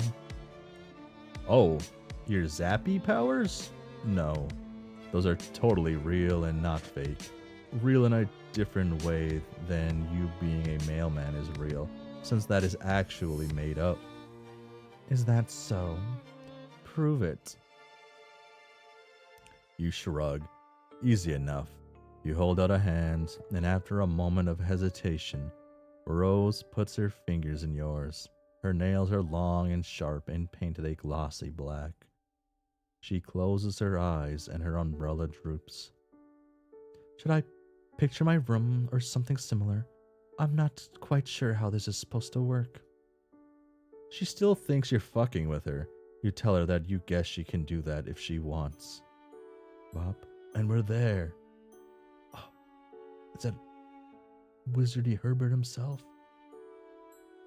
What do we got? Okay. You zap the two of you inside the big modern house, and when you open your eyes, you find yourself in a large, messy room. I forgot the button to hide stuff. Is it F11? It is not F11. That is full screen. Bob. Oh. Is it just H? It's just H. It's H to hide. Okay.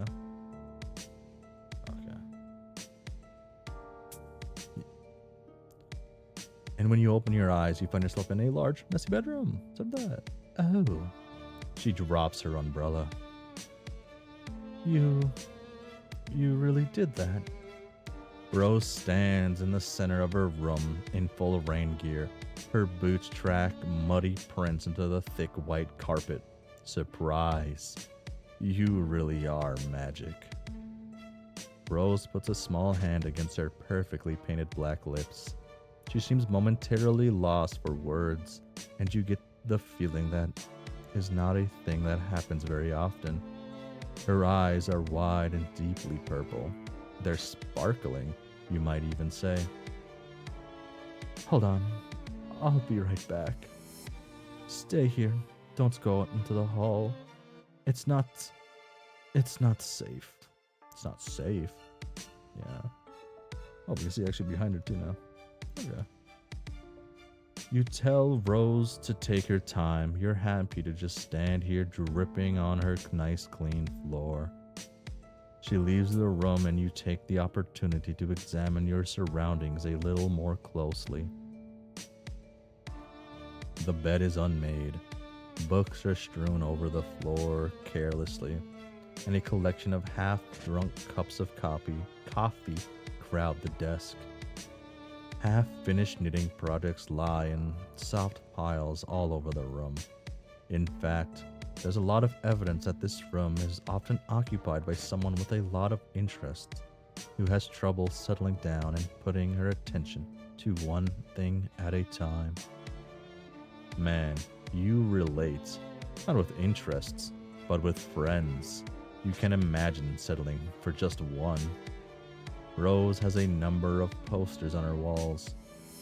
Although nowhere near as many as your friend John, a calendar hangs beside the window. Days ticked off with little X's, all the way up to 4/13, which is circled. You step closer to read the year date up in the corner, 2009. But what the hell do you care about the date? You can make friends any day of the damn week, rain or shine, night or day. Rose was like, Rose didn't believe any. How did Rose think Rose think the MSPA reader got to her from John's place in such a short time? She told you that it wasn't safe out in the hall. Maybe she hadn't been quipping. Maybe she's actually in trouble. What should you do?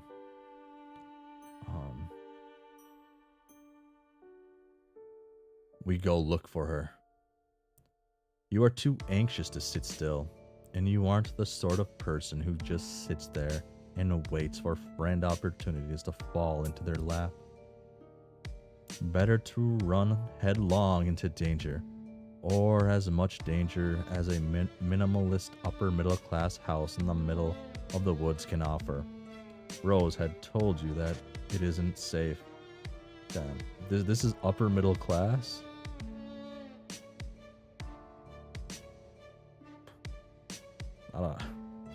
I don't know upper middle class. I don't even know if I know middle class. Damn. 2009 was different, I guess. 2009 was different. Upper middle class. Upper middle class. Yes, yes. Fucking.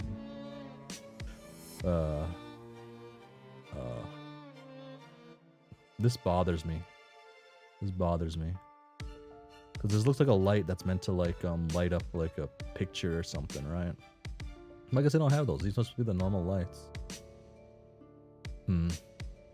That's throwing me off too a little bit. Upper middle class.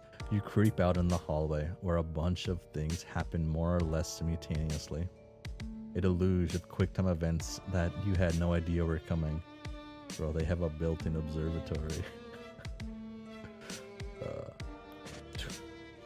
Lightning flashes in a perfect jagged line across the tall window at the end of the hall, followed immediately by a crash of thunder, so loud you'd think the house might be falling down.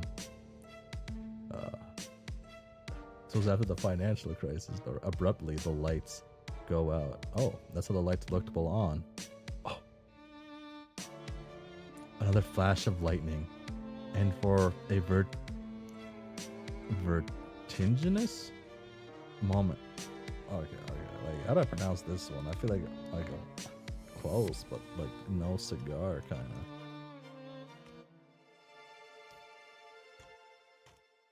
Oh wow, my keyboard's probably kind of loud. Vertiginous. Yeah, I was pretty close. Okay. Yeah. Oh. Okay. Ah. Moment you see a long, thin figure superimposed against the window. You freak the fuck out, jumping about a foot in the air and yowling like a cat. A small hand lands on your shoulder and you jump again. Calm down, it's just me. Rose speaks in a normal tone of voice and it's jarring.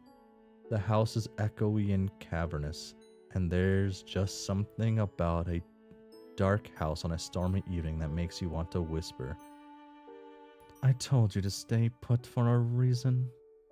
It's too early for my mother to be sauced enough not to notice random strangers in her house. I don't want to go through the tedious process of explaining who you are. You have a perfectly understandable reason for why you left, and that reason is that you were lonely. Rose snorts. Cold. You mean you were cold? Well, you are soaking wet. Follow me. She grabs you by the wrist and tows you down the hall.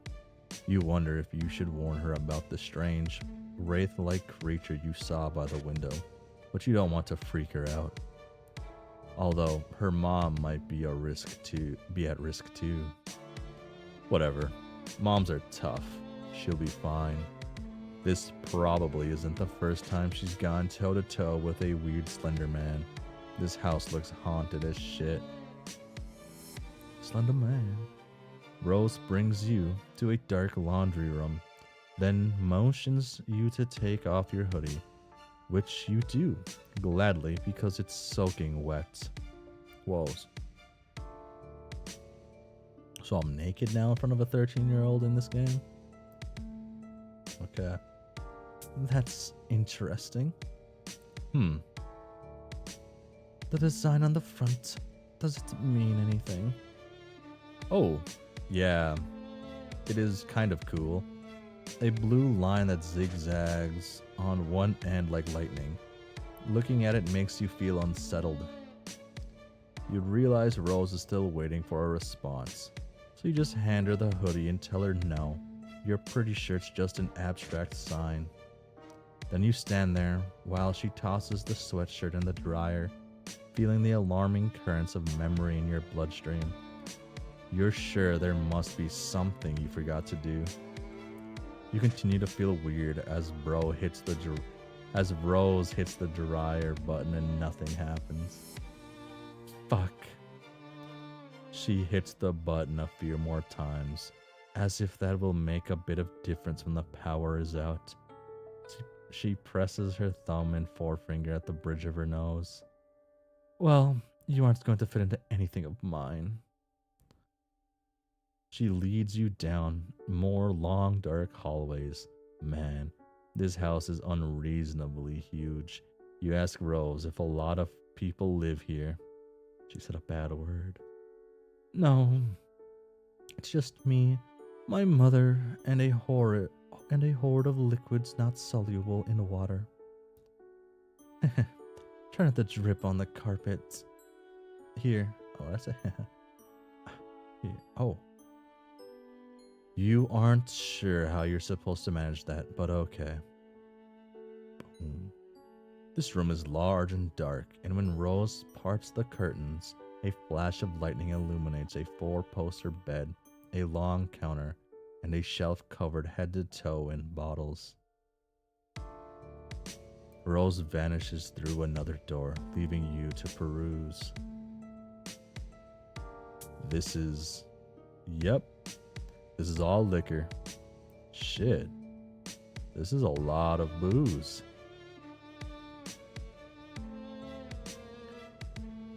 Here. I'm not sure what you would want to wear, but this should work until the power comes back on and we can dry your clothes. Rose hands you a long silk robe. Damn, dude, we're getting good shit again. She won't miss this. I don't think she's ever even worn it. She has this whole closet full of fantastic clothes that she never puts on. You take the robe and go into the large master bathroom. It's kind of a mess. The tub looks like it hasn't been cleaned in a long time. The robe gives you the same knotted feeling of familiarity that looking at your hoodie did, but you put it on anyway. It's a relief to get out of your wet clothes. You hang them carefully on the shower rod. When you head back out into the bedroom, you find Rose standing in front of the wall of liquor. She's holding a bottle of Grey Goose and squinting at the label, like she's trying to read the nutrition facts. I've often wondered what exactly the merits of consuming this are. It tastes quite literally like burning.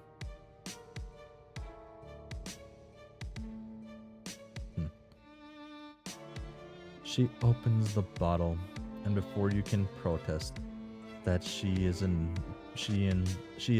by no means the legal drinking age in wherever the fuck you are, she puts the bottle in her mouth and takes a sip. She splutters.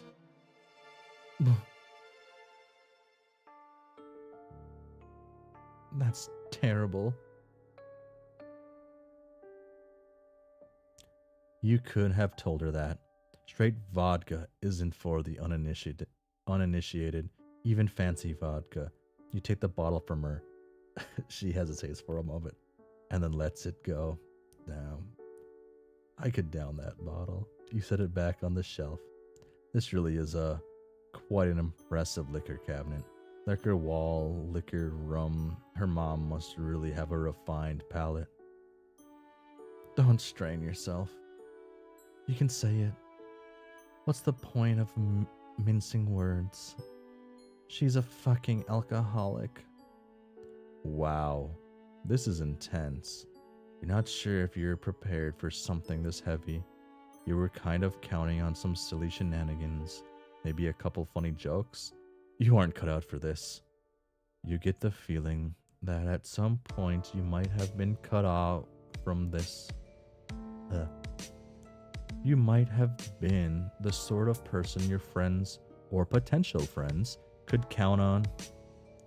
In fact, you know on some level that this is true, but whenever you try to nail down any sort of specifics, you find a gaping fucking lacuna? That feels wrong.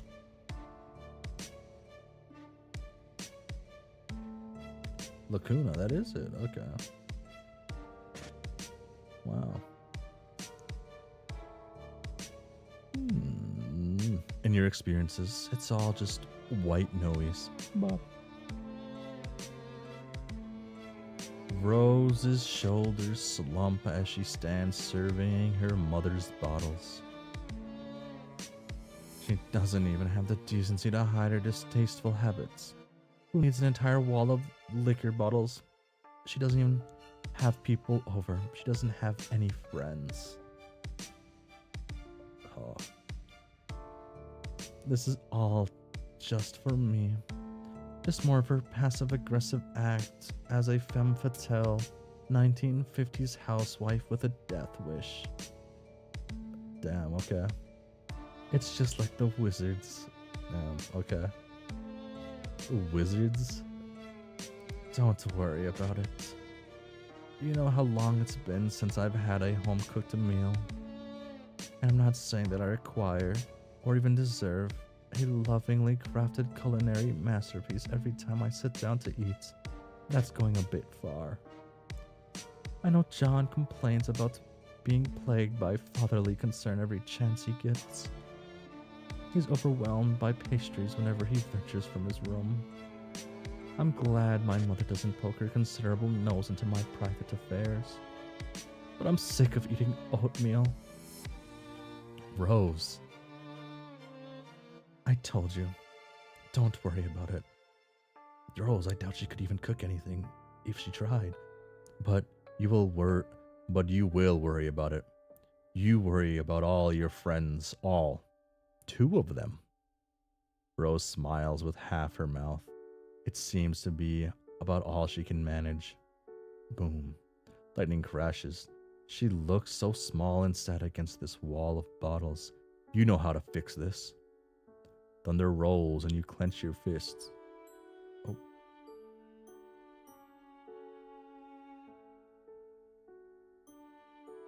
You don't know who you are. You don't know why you're here. But you do know that surely you have these powers for a reason. And what better reason than helping a poor young girl with her troubled home life? Rolling up your floppy sleeves, you get to work. What are we doing? What are you doing? You start with the dark liquors first. in your experiences, those cause worse hangovers and are more likely to contribute to the absence of hot, motherly meals and the overconsumption of oatmeal. You grab 2 bottles of rum and 1 of bourbon, which you tuck in one armpit. Then you zap out of the house and into the clearing in the nearby woods. A couple hours ago, before it started raining, you drop the bottles and go back for more. Are you stealing all of my mother's liquor? Is this your solution to her alcoholism? Don't worry, Rose. Don't worry, Rose can thank you later. So, you go for the tequila next, then the vodka. Then you get sick of this organized approach and just start grabbing whatever the fuck and dumping it in the past. Rose watches you do this for a while, then she hops on the counter, crosses her legs, and starts texting. Wow, she's really so intent on her conversation that she doesn't even notice you fixing her domestic situation. She keeps giving you little fleeting looks, and you're pretty sure she must be talking about you. You should just let her talk. It isn't right to try to invade your friend's privacy. You attempt to resist the temptation, which you fail at immediately. Not even an overused meme can save you. You zap behind her onto the counter where you can spy on her private correspondence. I have to do this one. I don't know anything about them. I'm sorry. I don't know anything about them. I'm sorry. And here was me trying to take advantage of your uncanny ability to make guesses verging on prognostication. I'm really considering a re-evaluation on magic. You don't know if this person is... Maybe you should just... You go back in time a couple of minutes to when Rose started her conversation. Your past self is busily zapping back and forth carrying liquor bottles. You hunker down so you don't see yourself and cause a paradox or whatever the fuck. Out of morbid curiosity to shine a light on my future, I come with metaphorical hat in a hand to ask you to consult your dream clouds. Do you happen to know anything about a strange man, cardboard cutout creature masquerading as a mailman? Are you sleeping? Sorry, I had to scold Beck. He's been acting really weird all of a sudden. Anyway, is this the same mailman that John was talking about? The fake one who hung out with him? That's the one. They are currently emptying my mother's liquor cabinet in an attempt to prevent her from overindulging herself. Oh, are they drinking it? No, I think they're just dropping it into the woods with their magic powers. Oh, Do they know that she could just go out and buy more liquor? That's something you can do where you live, right? Yes. Well, not exactly where I live. I think the nearest boozery is a good 20-minute drive. I'm not actually entirely sure where my mother got it all. We don't own a car. As far as I know, sometimes it seems like she has the ability to just make things appear. I don't know anything about them. I'm sorry. 20 minutes ain't bad at all. Like, yeah. And here was me trying to take advantage of your uncanny ability to make guesses verging on prognostication. As I am recently considering a reevaluation on magic. I'm still pretty sure magic is fake. At least the kind of magic you're talking about. There's probably some real magic out there somewhere. Yes, for instance, the sword that lets you spy on your hostess' private correspondence while you are stealing her mother's libation. Libations. You freeze. With a contrite zap, you appear in front of Rose. She sets her phone down and props her chin up on a delicate fist. Sorry. You honestly don't know what got into you. You just couldn't resist using your powers for evil. Haven't you heard that with great powers comes great responsibility? Rose is right. She's totally right. You've only had this power for like a day. So you still aren't used to the idea of being able to just zap all over the narrative. Currently, you did not appreciate the implications. Zapping all over the narrative sounds potentially stressful. Oh, you bet. You are incredibly stressed right now. Rose laughs. You apologize to her for stealing all of her mom's drinks. That was overzealous of you. No, actually, I thought it was hilarious. I've never really been one for pranks. That's always fallen more in John's wheelhouse. But there's nothing wrong in occasionally stepping outside of one's comfort zone. Let's do the vodka next. Bop. The two of you work together. Gets the place cleared out pretty quick. You zap Rose along with you to the bright clearing in the field, and for a moment she just stands in the sunbeam, blinking up at the cloudless sky. Her expression says she still might not be totally convinced any of this is happening. When all the liquor has been transferred from the bedroom to the woods, and a big glittering dragon's hoard of booze, you and Rose fall down next to it in a messy heap. Well, you fall into a messy heap. Rose lowers herself daintily, sitting more on her knees than her butt, probably to keep her skirt from getting dirty. You get the idea. Even though she lives in the middle of nowhere, she doesn't spend a ton of time outside. You tell her again that you're sorry you spied on her correspondence with her green friend Gigi. Also, you hope she isn't going to get in trouble with her mom. I'm not unduly concerned. I'll tell her where it all is in a couple days, although by that time I'm sure at least a good third of it will be water damaged. I'm sure this will have fantastic implications for our relationship, and not at all exaggerate the emotional problems underlying her addiction. You laugh awkwardly. Well, now you kind of just feel like an asshole. Rose lies back on the grass and raises a hand to trace the curves of a fluffy white cloud. She closes her eyes. The most terminally online one can get, just like me, for real, for real, for real. It'd be like that. Perhaps it's just projection on my part, or wishful thinking. But ever since I met you, I feel like something has changed. Or rather, something has failed to change, if that makes sense. What the heck is that? It's probably nothing. Her eyes flicker back open, endlessly purple, fixed on the sky like she can see something beyond it. And once again, you feel that there's something really crucial that you forgot. But at least you've made a new friend. And even if you don't think Rose's brand would even allow her to call you as such, you're lying in a sunny clearing next to a pile of alcohol. And honestly, it doesn't get much friendlier than that.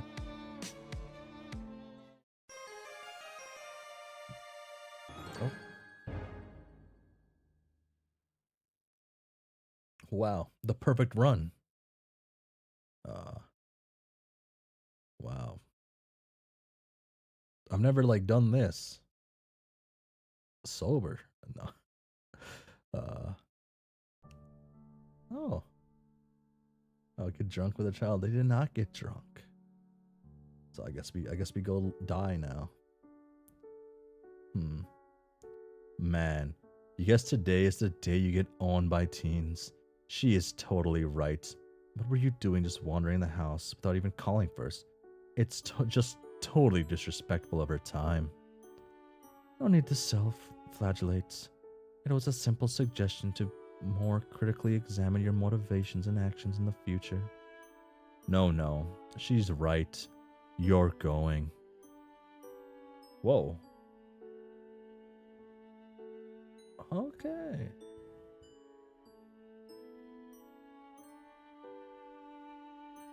You zap away, aiming for a spot half a mile away into the woods where you can become properly soaked and miserable.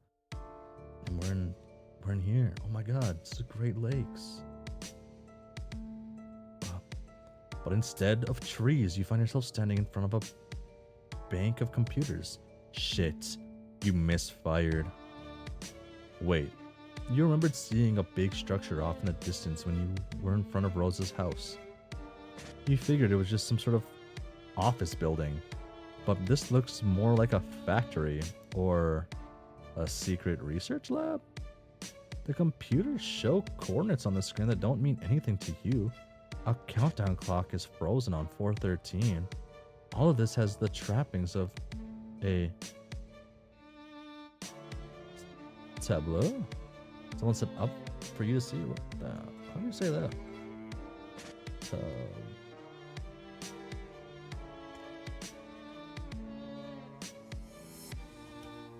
Pronunciation. Tell me. Tableau. Tableau? Okay. Thank you. Get some info on that pop. Oh, wait. Oh, yeah.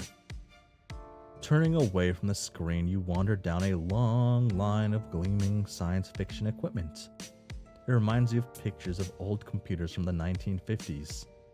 The ones that took up entire rooms. You bet you could go back and visit some of those if you zapped hard enough. You wander through a whole maze of halls and wide echoing rooms that aren't pictured because our art budget is only so big. But take it as a certainty that they are all very mysterious. Eventually, you circle back to that strange bank of screens. Nervously, you hit a few keys, tap a few fingers against the readouts. Nothing. It's all locked down. You think that if you could only get these screens to unlock, you could unravel the secrets to life, the universe, and everything. Or maybe it's your memories you are trying to unlock. Maybe then you'll understand the seething waters of this endless ocean of time and space intertwining in the meow. Meow? Meow. Oh shit. You turn around expecting a cat. And you do get a cat. A very adorable black kitten, tiny and soft, with far more eyes than a cat should have. Ah, oh my god.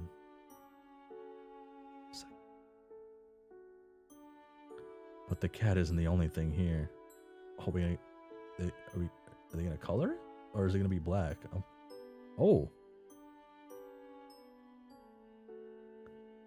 This is good. This is good.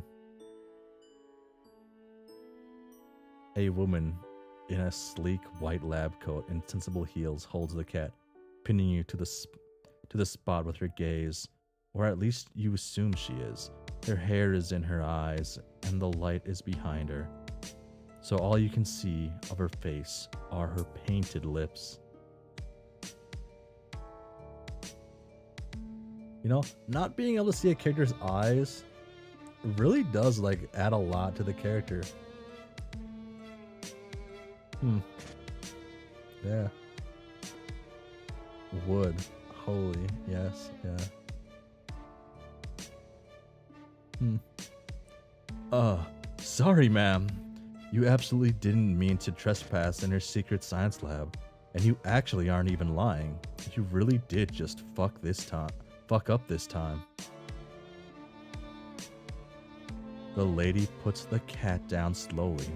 It rolls on its back and bats a paw playfully in the air. Cats are great. Even mutant cats. Maybe especially mutant cats. It's a shame I'm allergic. This little guy should have a name. You think you'll name them Cryptid McWhiskers? Yeah. Cryptid McWhiskers is a great name. In fact, you can't imagine anyone ever naming this cat anything else. It's a good name. You hold out a hand to Cryptid McWhiskers and wriggle your fingers. It rolls back onto its feet and saunters over you. Oh, it is as soft and fluffy as it looks, and its 4 eyes blink up at you with utter trust. At least this kitty will be your friend. The ominous clack of heels on cement reminds you that you and Cryptid McWhiskers are not alone. While you were busy with the kitty cat, a very intimidating and well-coiffed lady has walked over to the bank of screens. She presses a button, and it must have some sort of fingerprint recognition or retinal scanning, or maybe she's just better at things than you are because it works for her. On the floor, a few feet from you is a round gray protrusion, a platform on the floor. You saw it earlier, but you had no idea what it was for, so you just ignored it. What you don't understand can't hurt you, right? You think that's probably right. The intimidating lady presses a button on the screen, mouth turning up at the corners. Oh.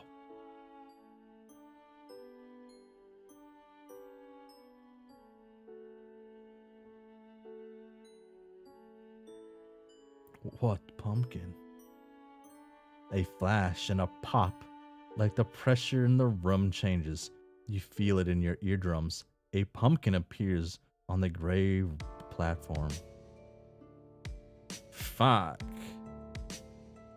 You aren't really sure what she's trying to say here. Making a pumpkin appear out of thin air is impressive, but it probably would have been more so if you hadn't been popping in and out of existence all day. Damn.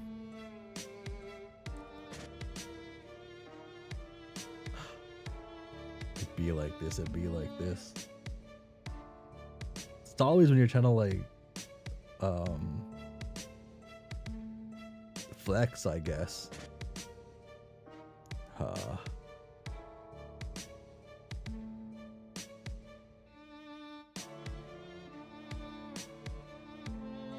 It's okay. Not funny because what pumpkin on Homestuck? Yes, what pumpkin? Yes, pumpkin. This pumpkin. It's gonna take more than a pumpkin to impress you. Oh my god, don't be like that. Pumpkin? What pumpkin? Oh.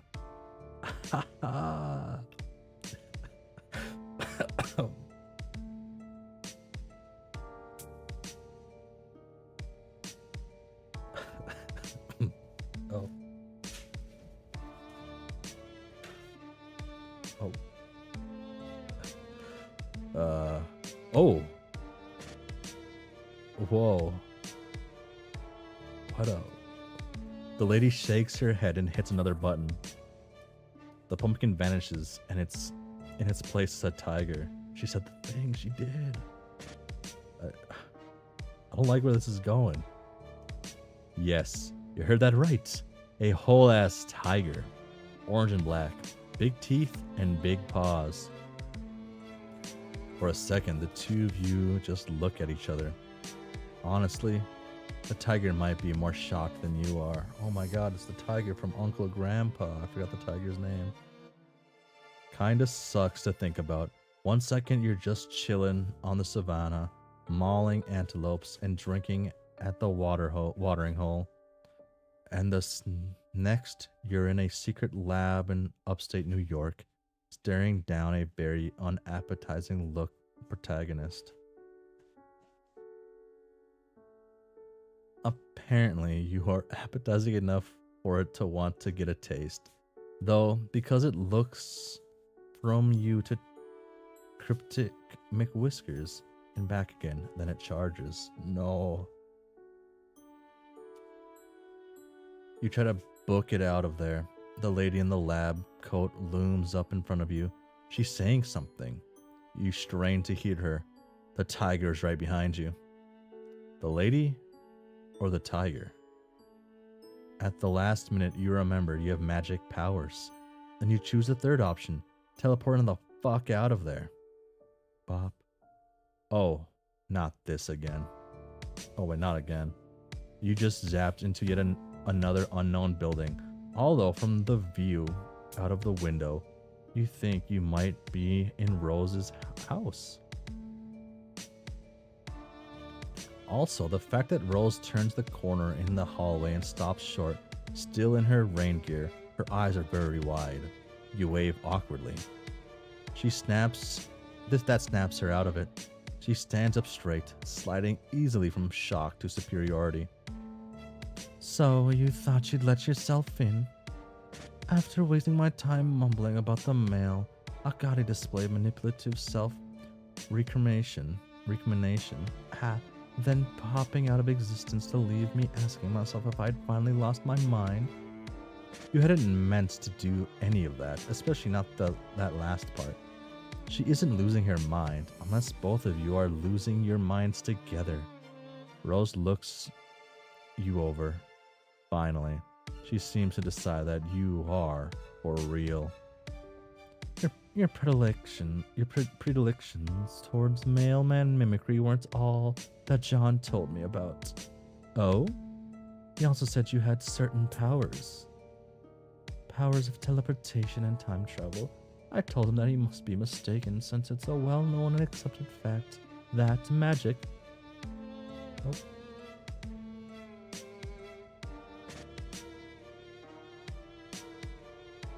That magic, although a popular and highly engaging subject of fiction, is fake as hell.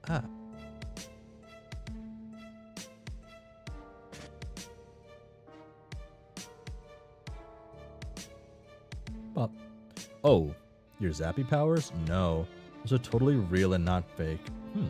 Real in a different way than you being a mailman is real, since that is actually made up. She still got her umbrella open. Hey, doesn't she know that's bad luck? Luck is also fake as hell. Huh. You say you can do magic. Prove it. Oh, is this where we get into the loop and we merge back onto the path? But she just saw you vanish out in her front yard. Like I said, I could be losing my mind. She could be losing it now, at this very minute, but you see no point in arguing. You hold out a hand, and after a moment of hesitation, Rose puts her fingers in yours. Her nails are long and sharp and painted a glossy black. She closes her eyes and her umbrella droops. I picture my room or something similar. I'm not quite sure how this is supposed to work. Oh. Skip. I guess that doesn't make sense. Boom. Is this like... Wait. Oh wait, this is the skip button. Oh. She drops her umbrella. You... really did that. Which I, okay, so is this like fully the same thing now? The moment I lost for words, you get the feeling something happens. Yeah, so everything should be like the same now, I assume. Better's been made. Yep. Yeah.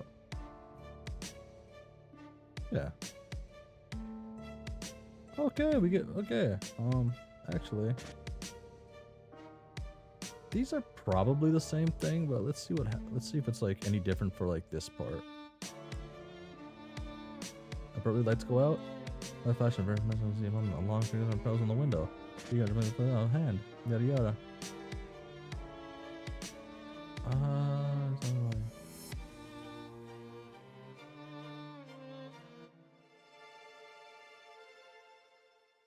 Okay.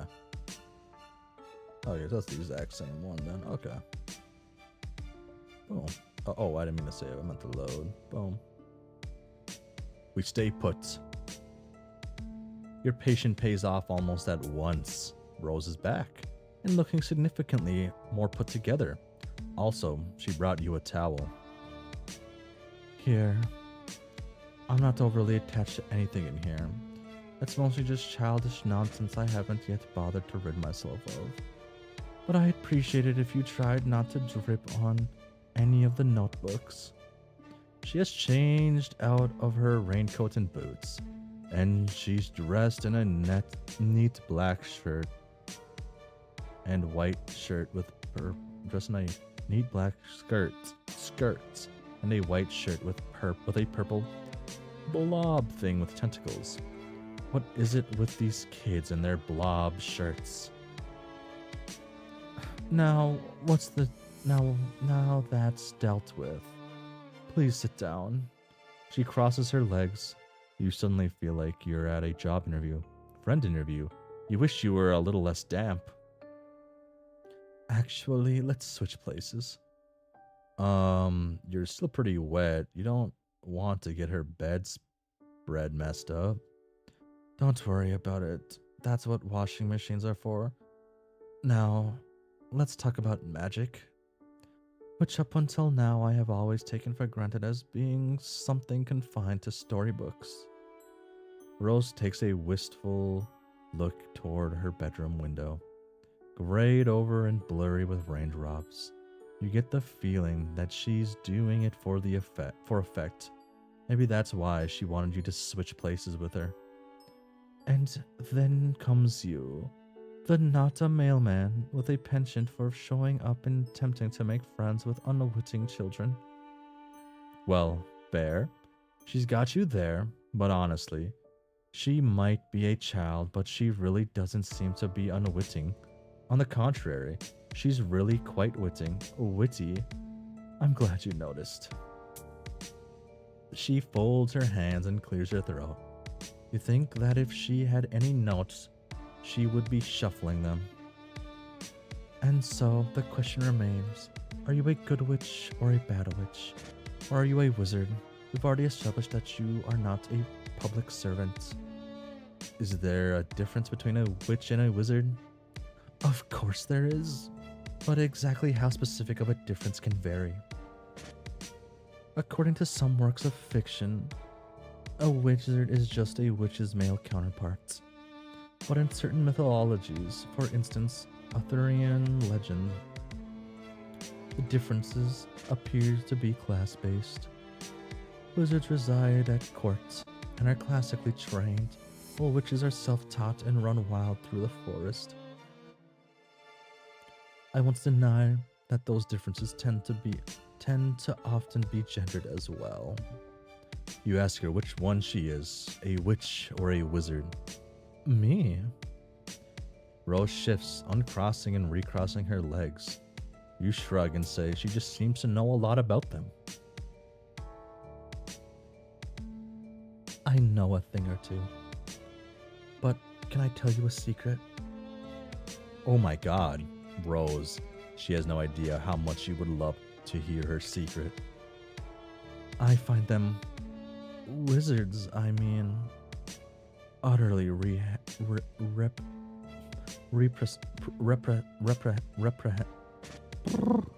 utterly reprehensible. They disgust me.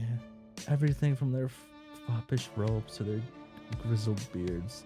It's my mother who is the wizard enthusiast in the house. Okay. Although, she glances from side to side, theatrically. Most of the things Rose does seem to be at least a little bit theatrical. She kneels on the carpet beside the clutter of books. I don't show these to many people. Actually, I haven't shown them to anyone. Not even John. John seemed to be a pretty cool guy. Definitely a guy worth sharing a few secret notebooks with. Rose laughs. No, I haven't shown them to John, and I've only shown Strider to punish him. Oh, we're gonna see her. We're gonna see it. You nod, pretending that you know who this Strider person is. You are a totally normal dude with an absolute ungodly number of friends. A shadow moves through the center of you. A trembling moment of deja vu. You do have a lot of friends, don't you? That feels true. But the only people you know here are John and now Rose. Weird. You try to put it You try to put it to from your mind and listen to Rose again. She is still talking about this mysterious Strider, flipping through one of the journals too quickly for you to see anything specific, only that it's full from cover to cover.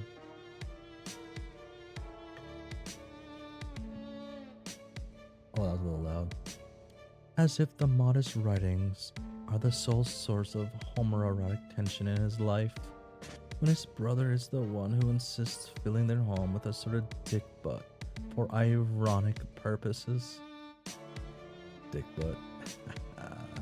Rose rolls her eyes. Damn, the youth don't even know dick butt anymore. Oh boy.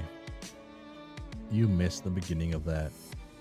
It probably made way more sense than it seemed like. Rose is searching through her notebooks, checking markings on the spine that seem to be some sort of cataloging system of arcane symbols. Whoa. Where is... Oh, right. She does something quick and complex with her fingers, and another notebook pops into existence and falls into her lap. You gape. She really is a wizard. What? Rose. You're a wizard, Rose. It's just a Slidex. A child could use one here. This notebook has a couple drawings in it, but most of it is filled with small, neat handwriting in lavender ink. Is Rose writing a book? No, don't be silly. I'm writing 4 books at least. 5 depending on whether I decide to flesh out Calmus's backstory. It isn't strictly necessary, but it does add a certain amount of valuable character insight, which renders their actions in later volumes more sympathetic. Not that I need all of my anti-heroes to be sympathetic. I'm just thinking of what the literary reviewer would say. You nod. Smart. You would never have thought of what the literary reviewers would say. She's honestly pretty impressive for someone her age. Age has nothing to do with it. But don't get carried away. It's only for a rough draft. You ask her if you can take a look. She hesitates. But you doubt she would have shown it to you if she didn't want you to look. What the hell? If you can't trust a strange spherical imprint you met outside in the rain, who can you trust? Right. Your thoughts exactly. Rose hands you the notebook and you open it at random, letting fate guide your hand. Ferglish bothered his beard, as if unkinking a hitch in a long silk windsock. A more pedestrian audience would parse the exhibit a nervous compulsion. Behaviors that petition contempt among the reasonable. He was, however, not surrounded by the reasonable, but the wise, a distinction in men that would forever be the difference in history's garland of treasured follies. As a matter of fact, his cadre of fellow wizards were all putting similar moves on their beards as well. The practice would advise thoughtfulness, sagacity, even if they didn't do it all the time. Standing in line at the bank shooing squirrels from bird feeders, few occasions were safe. Zasserpan inspected the clue, a single piece of evidence cradled in his...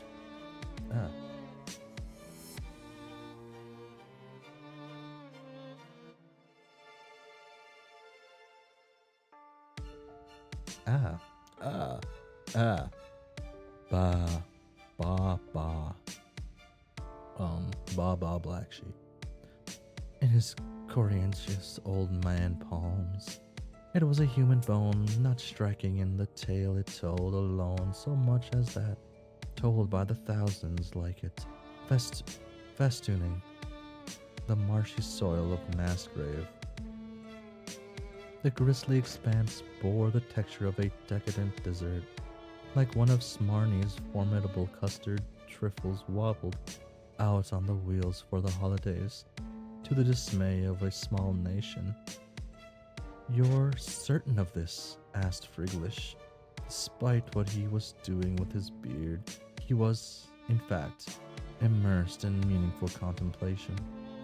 "I'm afraid I am becoming more so with each terrible tick groused by the gaudy timepiece slung around your neck." In case it wasn't clear, Friglish wore a clock Zasserpan didn't care for. It was magic. The massacre of Sire's Gnelf was not as written. Wow, this is pretty dense, but smart. You stroke your own imaginary beard and pretend to ponder the deep meaning. Yes. Intriguing. Zasserpan and Friglish. Clearly there is some history there. Yes, clearly. But what the two of them shared went beyond simple romance. That's why it has gone so speculatorily sour. Rose becomes increasingly more animated as she tells you about her gay wizard OCs, like she is far more interested in them than she is in herself. They share an intellectual bond, a mutual dedication to knowledge and the preservation of such. The goal of the learned is to amass their wisdom and keep it from general decimation into the main populace of wizards. They feed it into their apprentices in drips and drabs. Of course, this will eventually lead to ruin. Of course, you flip further in the book, searching for the part where it leads to ruin. Ruins sounds interesting. Oh my god. Roxy was reading, I don't know if it's Doomed Yowie, but it seemed like it could be Doomed Yowie. Zasserpan knew he would see his wayward apprentice again. It is Doomed Yowie. Knew it like he knew the tide would turn and the sun would blaze to its zenith as each inexorable day passed. Now they stood diametrically opposed across an overgrown chessboard. His apprentice's eyes were hidden behind dark glasses, but Zasserpan knew that if he could see them, they would be riddled with the madness of the void. Calamasis wasn't here for justice or for revenge. They were here exclusively because Zasserpan had something they wanted, something they were owed.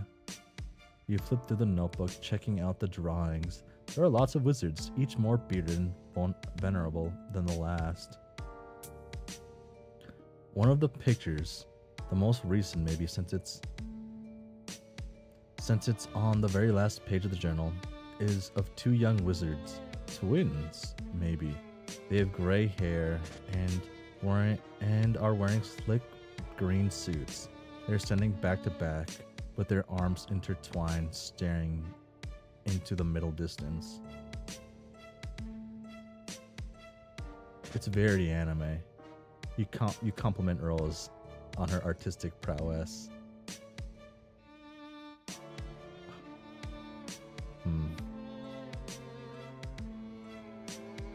Okay. Yes, thank you. They're all right. It's very anime. I'm a much better writer than I am an artist. You tell her you think she's really good. Way better than you.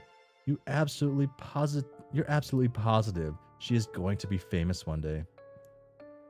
I appreciate the encouragement, even though I know you're just trying to flatter me due to your strange thirst for affirmative experiences. Oh my god.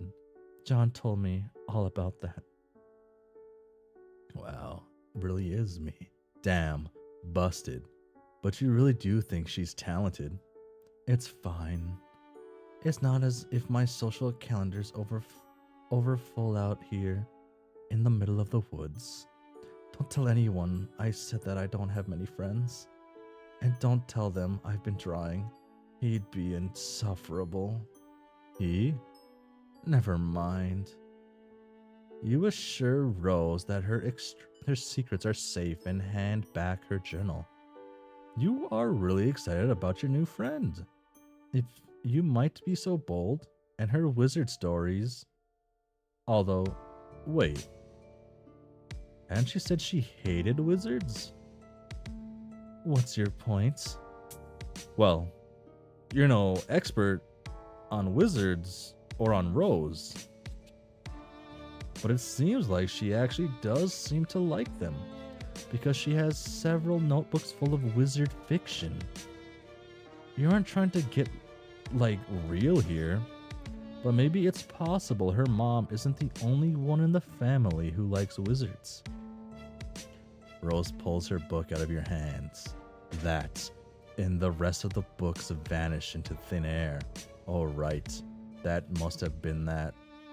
What had she called it? Silodex? She doesn't look angry, exactly.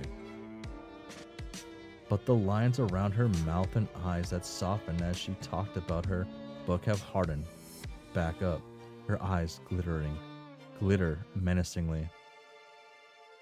Oh, is that right, Freud? Well, don't you diagnose me.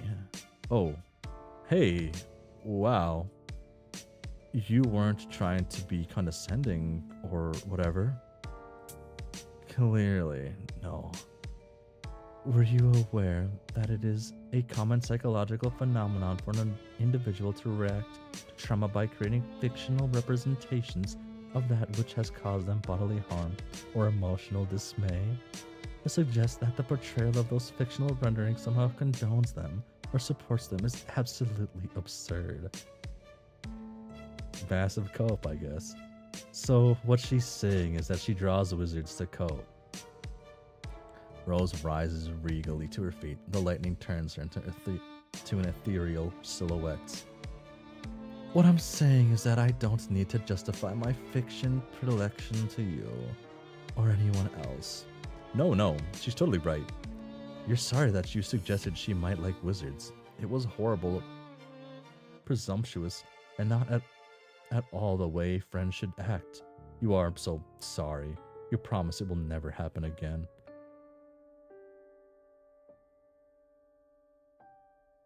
No, I don't suppose it will.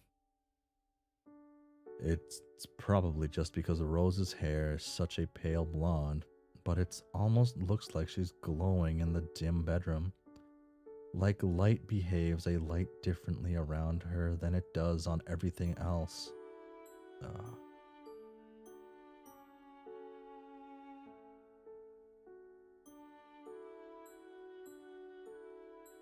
I'm trying to think, is this like the first like actual like full like real time they say what color her hair is in like Homestuck media? Do they say blonde in Homestuck? But oh my god, they used the wrong version of blonde. Oh my god. They must say it, right?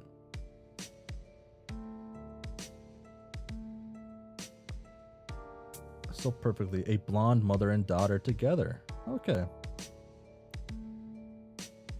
Oh, it was Act 4 when they first say it.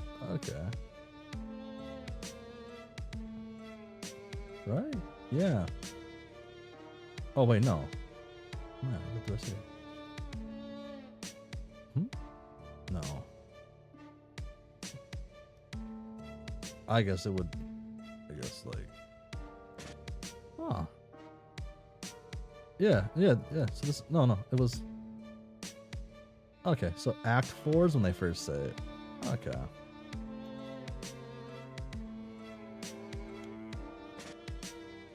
Yeah, you're over here. Let's rip it. A blonde mother and daughter together. So her road. You fucking woman. It's like can't air. In the cage. I wish I would. Oh,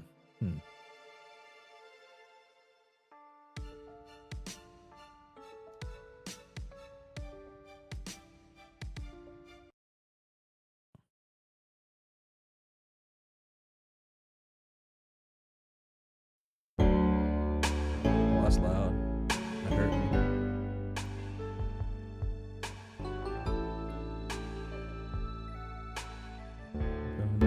Oh! How do I get I through can one one night day without you. If I had to live without you, what kind of life would that be? Oh, and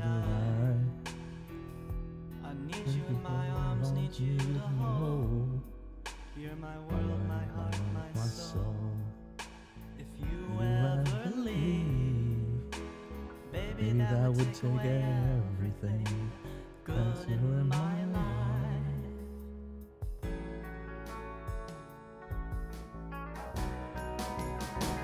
Without you,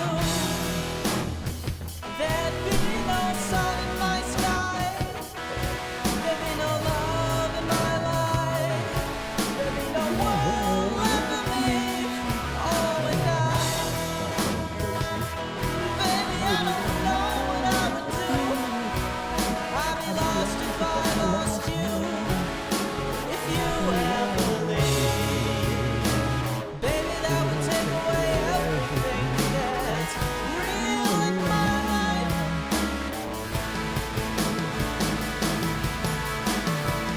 And tell me now, how do I live without you? I wanna know, how do I breathe without you? If you ever go, how will I ever survive? Nick Smalley on guitar, ladies and gentlemen. Yeah, play that shit. Yeah. I hear you. I hear you in here, in my heart. So good on my good drums. Yeah. You got that Telecaster twang, twanging into my soul. I gotta like start opening my eyes more. All right, now let's bring it back here now. I need some of a little soul. Casey, take us Are my eyes always like this closed? Like,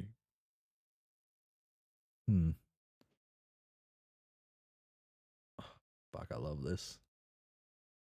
I don't care about Cascade or Remember or Collide or how good those are. This right here is peak of this comic. It's not peak. It's not peak of the comic. Real peak is shit. I forgot what it's called. No, not like this. Not like this. Shit. What was it called? Fuck. It would have been.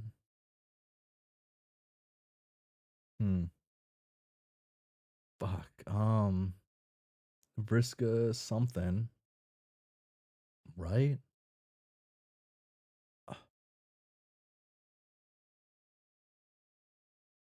I guess I could just like do like S.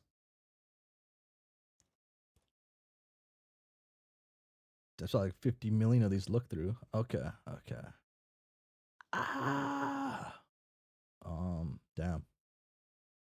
Damn, I forgot like how much of this was made in like such a short amount of time. Jesus.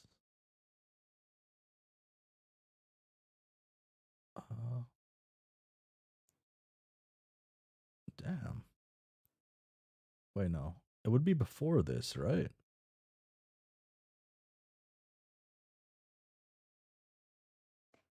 $3X combo.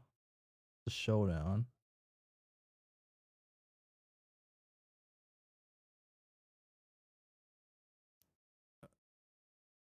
Is it Wake? Am I thinking of Wake? No.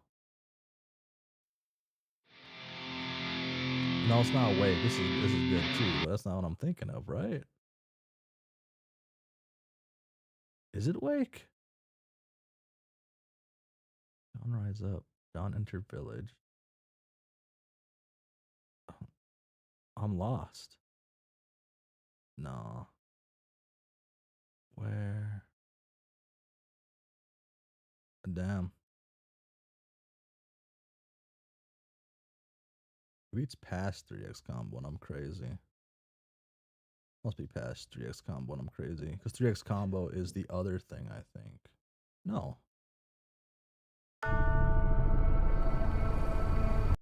Oh. No, it is after 3X combo. I got my order mixed up. Doy. Oh my god. Oh my god. No. Dang. Maybe I guess maybe it's not the best one. I lied, I guess. What's it called? It's the Oh, this is hurting me. This is hurting me actually. It can't be this. Is it? Is it Make Her Pay? I don't think so. Fuck. Does it happen in Make Her Pay? Is it even a flash page? Yeah, it's not this one. This one's good. How did I like open up a second tab?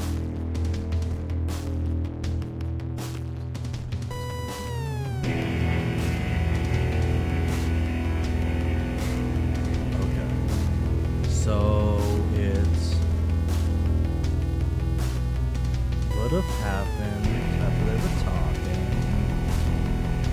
Would have been on the meteor. It would have been. Oh my god, 'cause it had to have been after before this stuff. Before that.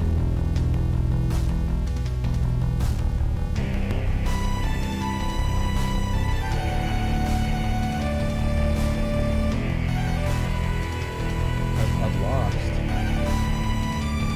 You know, I have to see this stuff. Yes, get it quick. Yeah.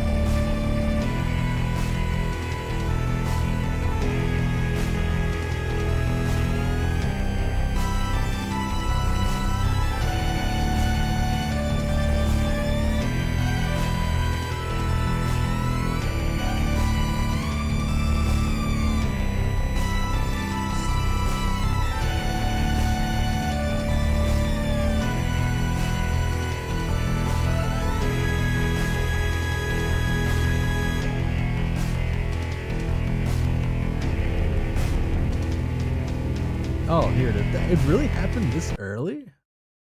Wow.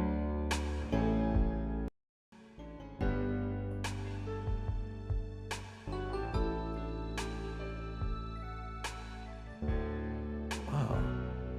How do I get through one night without you? If I had to live without you, what kind of life would that be? Oh, and I need you in my arms, need you to hold. You're my world, my heart, my soul. If you ever leave, baby, that would take away everything good in my life.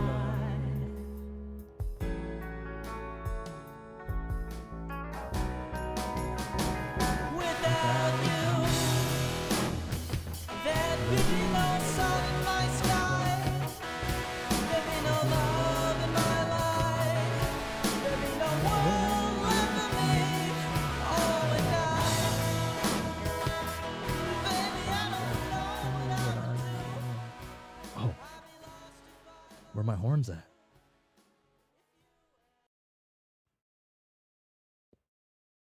How'd that happen?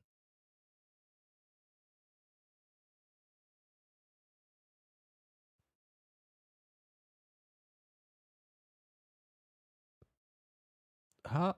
What? What did I do?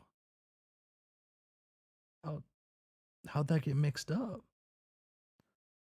Okay, I guess I go manual. How do I do this? Items. Oh. How do I do this? I am like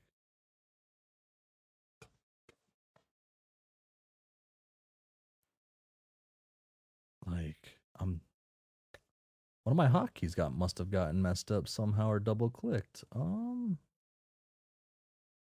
I'll, okay. Settings. Give me like one sec.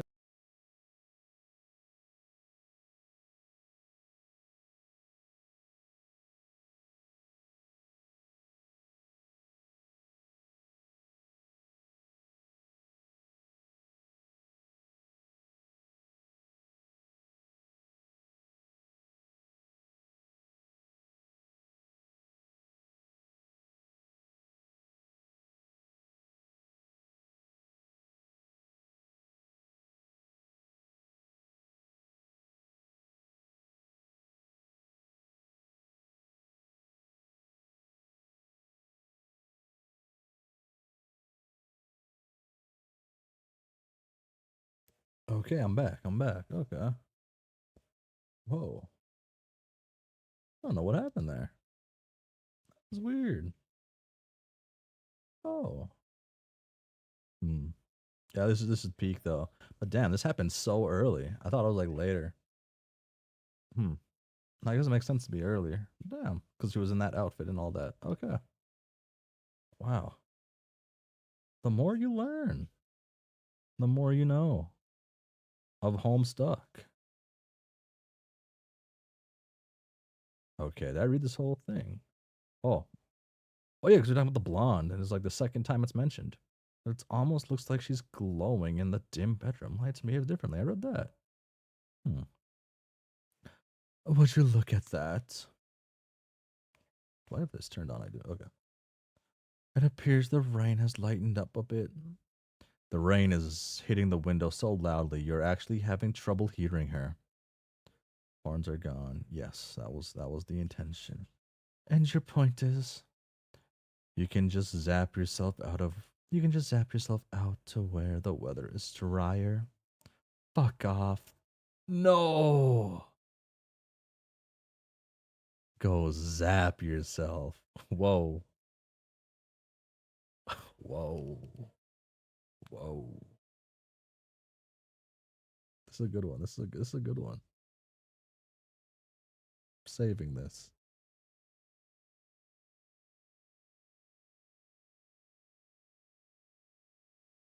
Go zap yourself. That's pretty good. Okay. Okay, it's been 3 hours. If I go on for another 3 hours, it will be very late. Hmm.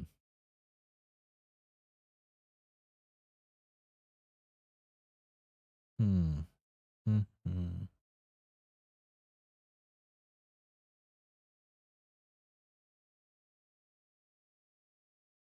Hmm.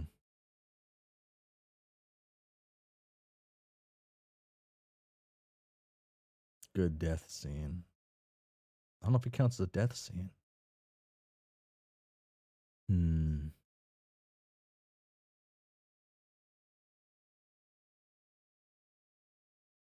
Oh. Hmm. Hmm. Mm. It'll be like 11:30.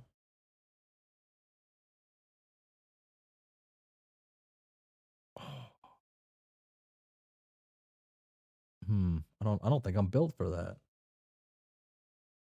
Maybe I. Okay, because if I did these two. If I do this one, I'm going to want to do this one.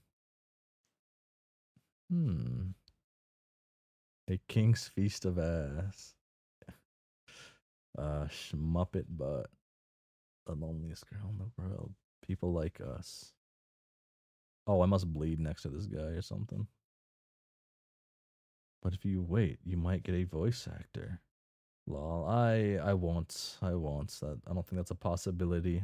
It's not a possibility for this one. Yeah, not for this one. Car clap. Blood, right. Hmm.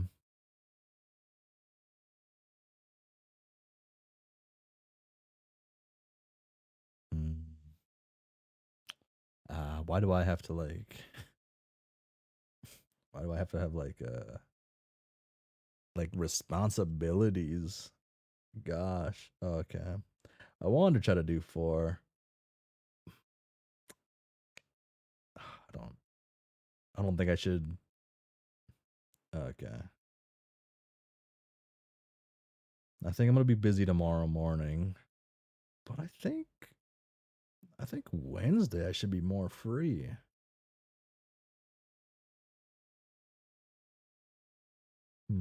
Yeah. So maybe if I do these 2 Wednesday, then I do these 4, and then Sunday. Then Sunday I have the goats. The Scourge sisters.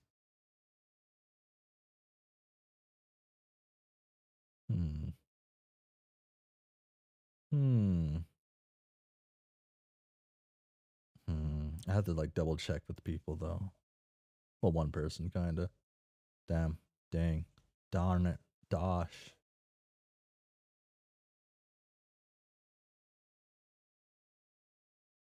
Yeah, I can't. I wanted to. But yeah.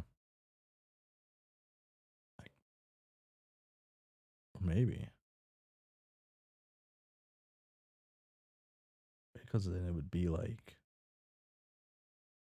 no, it'd be a weird order. It'd be a weird order at that part. Never mind, I guess. Because I didn't promise I'd do 4. I did say I was thinking about it and may have try. 4 would be a better pattern than just 2, though. Because now it's going to take me a total of, what is it? There's 20. So it's going to take me is that under 2 or is that under 3 months? I guess it depends on like what counts as a month sometimes. Because I won't be able to stream on a certain day. On like on a normal day of this, maybe 2 normal days of this. I